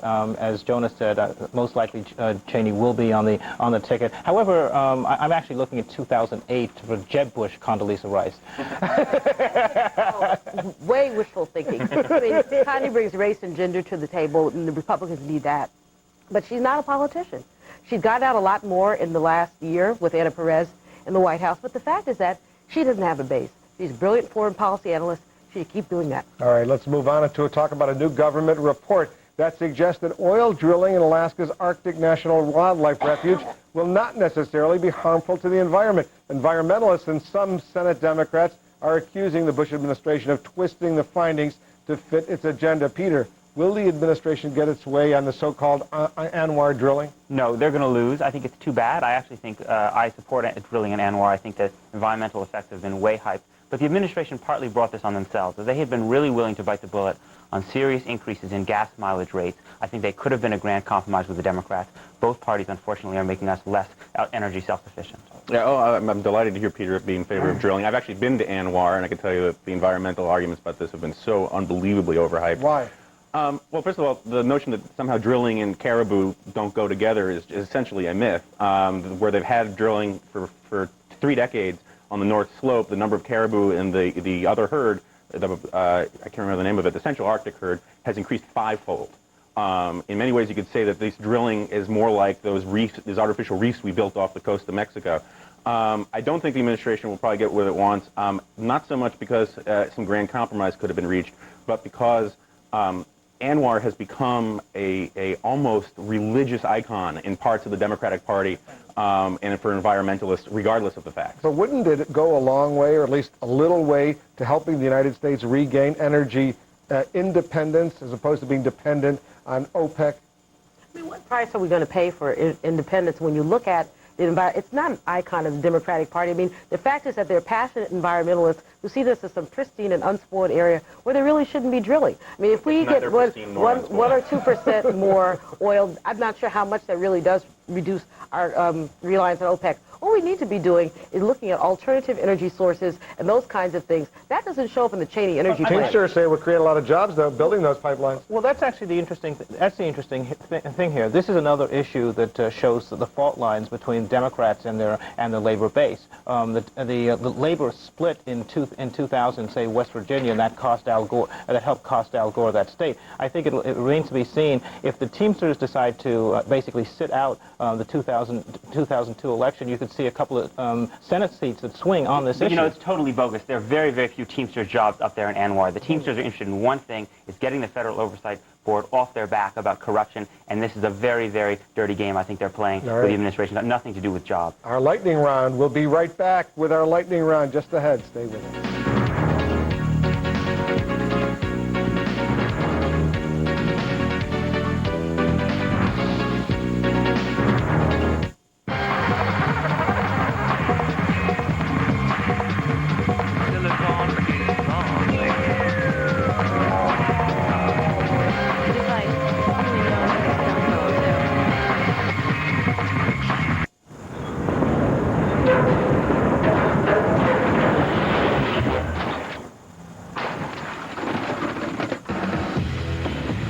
Say goodbye to machines taking up valuable office space and tap into the Kinko's network. On American Morning, a Cleveland priest apparently takes his own life. Was it because of a charge of sexual abuse? Watch American Morning at 7 a.m. Eastern. Why pay more at another store? It's the final days of Buy a Better Mattress Month at Bedmart. Say goodbye to your aching back with a new mattress. You'll find a tremendous selection of all the top name brands at Bedmart, including Simmons Beauty Rest. Bedmart's experts will also help you choose the right mattress. And you'll find sensational savings store-wide. But don't wait. Buy a Better Mattress Month ends soon. Make today the day you start sleeping better with a visit to Bedmart. Why pay more at another store? Shop and save at Bedmart. So if I use you, can you get me discounts at hotels, attractions, not even shopping? Next! Very nice, but do you come with a full-service travel agency? Didn't think so. No roadside assistance. Bye-bye. So, AAA guy, you do all that, plus car and homeowner's insurance? Wow. What else? Oh, a star is born. AAA, join now and avoid the crowds, because membership means more. AT&T Broadband. Pay-per-view.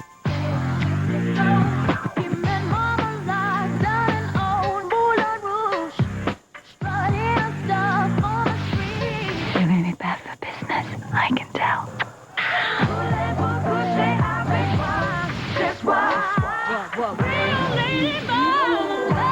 See Nicole Kidman's award-winning performance in the critically acclaimed Moulin Rouge on In-Demand Pay-Per-View. Get fit with the Awesome Hour Upper Body Home Workout, the new video from the creators of the best-selling Fitness Made Simple program. Work out with fitness celebrity John Bastow at home and learn the keys to sculpting a lean, muscular physique. The Awesome Hour Upper Body Home Workout provides exercises to help build your chest, back, shoulders, biceps, triceps, and even abs. Just 1 hour or less for each workout. Now there's no time excuse for not staying in shape. Have your credit card ready and call now to order.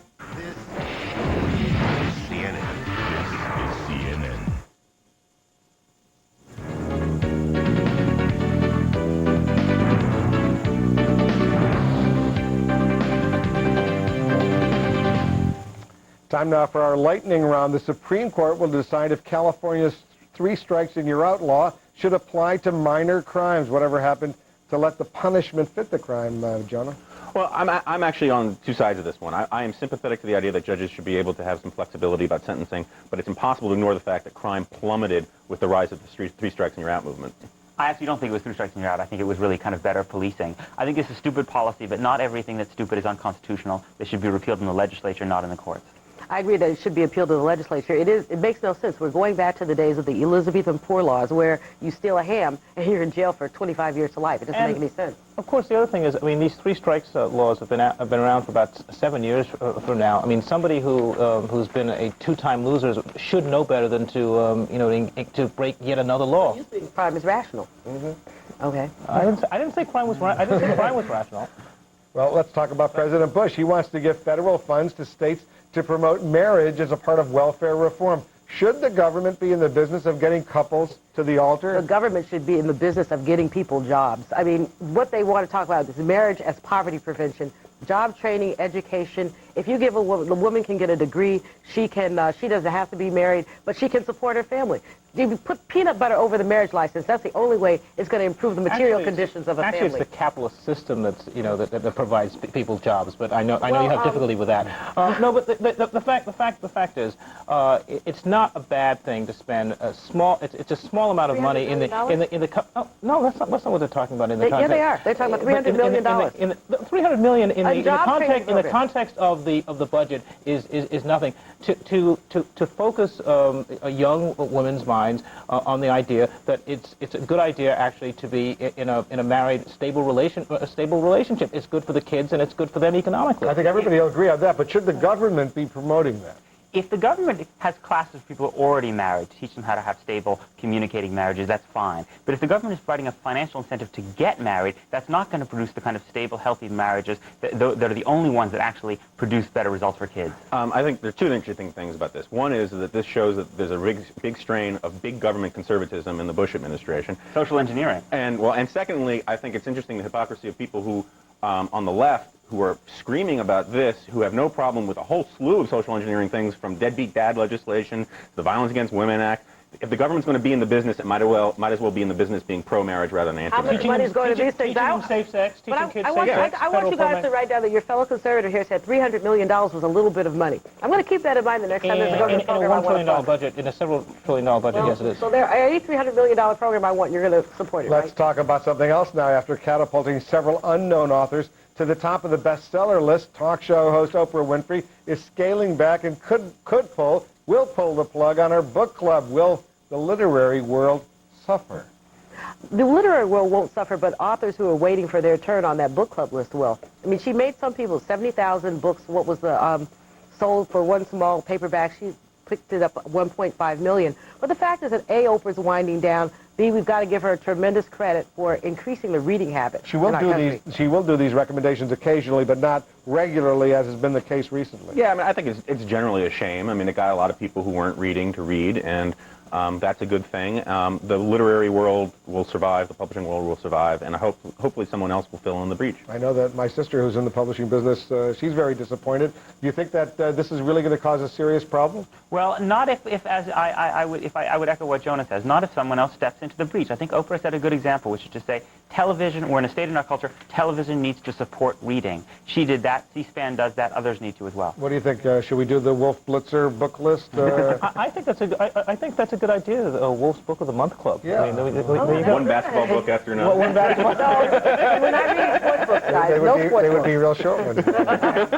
According to a new survey, 79% of adults think rudeness is a problem in America. Have you been rude to anyone lately? I can't believe, Jonah, you moron. I refuse to answer on the grounds that it may tend to incriminate me. You don't know how, no matter how much I'm provoked by the conservatives on this show, I remain unfailingly polite. Because you're a whiny liberal. You've not been hit upside the head, have you? I have a feeling I've been sort of created into a monster over here. In any case, I promise I won't be rude. You won't be rude. None of us are going to be rude anymore, right? No. Don't hold your breath. Well, circumstances demand it. Unfortunately, rudeness or not, we are all out of time. I want to thank all of you for joining us, and I'll see you back here next week, as usual. Ain't that time. That's your late edition for Sunday, April 7th. Tune in again next Sunday, every Sunday at noon Eastern, for the last word in Sunday Talk, a very unrude talk as well. Remember, join me Monday through Friday, 5 p.m. Eastern for Wolf Blitzer Reports. Until then, thanks very much for watching. I'm Wolf Blitzer in Washington.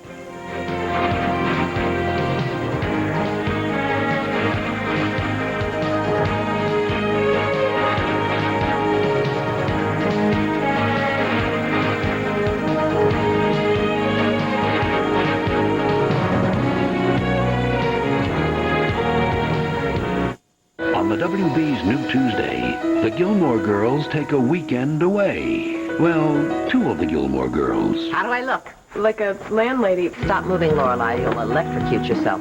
Lorelai, stop it. You're pushing me. Mother and daughter finally get to know each other. You signed us up for a couples massage. So, a couples massage is for a couple, not a couple of people. An all-new Gilmore Girls on the WB's New Tuesday. If you've been waiting for the perfect time to go online, now is the best time, thanks to America Online. If I knew it was this easy, I would have started a long time ago. Now, new members can try AOL and get our best offer ever, 1,000 hours free for 45 days.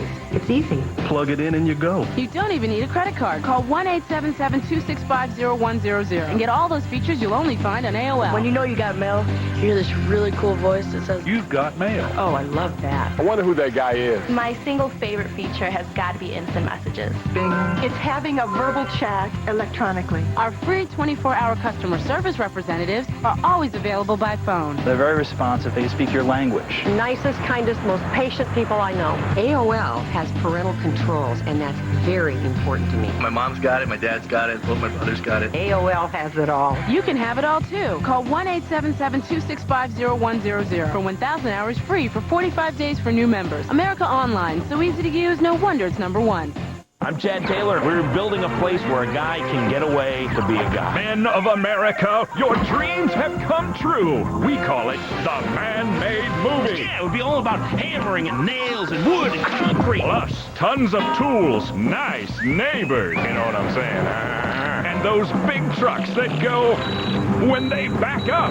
Tim Taylor, eat your heart out. The Man-Made Movie. Thursdays at 8 Eastern, 5 Pacific on TBS Superstation. Good morning. Paula Zahn. Turning to one of our major stories overnight, describing to the American public why they should care about this issue. Is this story in and of itself damaging? We're having way too much fun here this morning. The Team. We are humble reporters in search of the truth. Jack Cafferty. Major news this morning on the business front. Have no guilty conscience whatsoever. Anderson Cooper. We received several hundred emails from viewers. The fastest growing morning news show on TV. American Morning with Paula Zahn. CNN weekdays. As America plays on, heroes make us proud and make us cheer.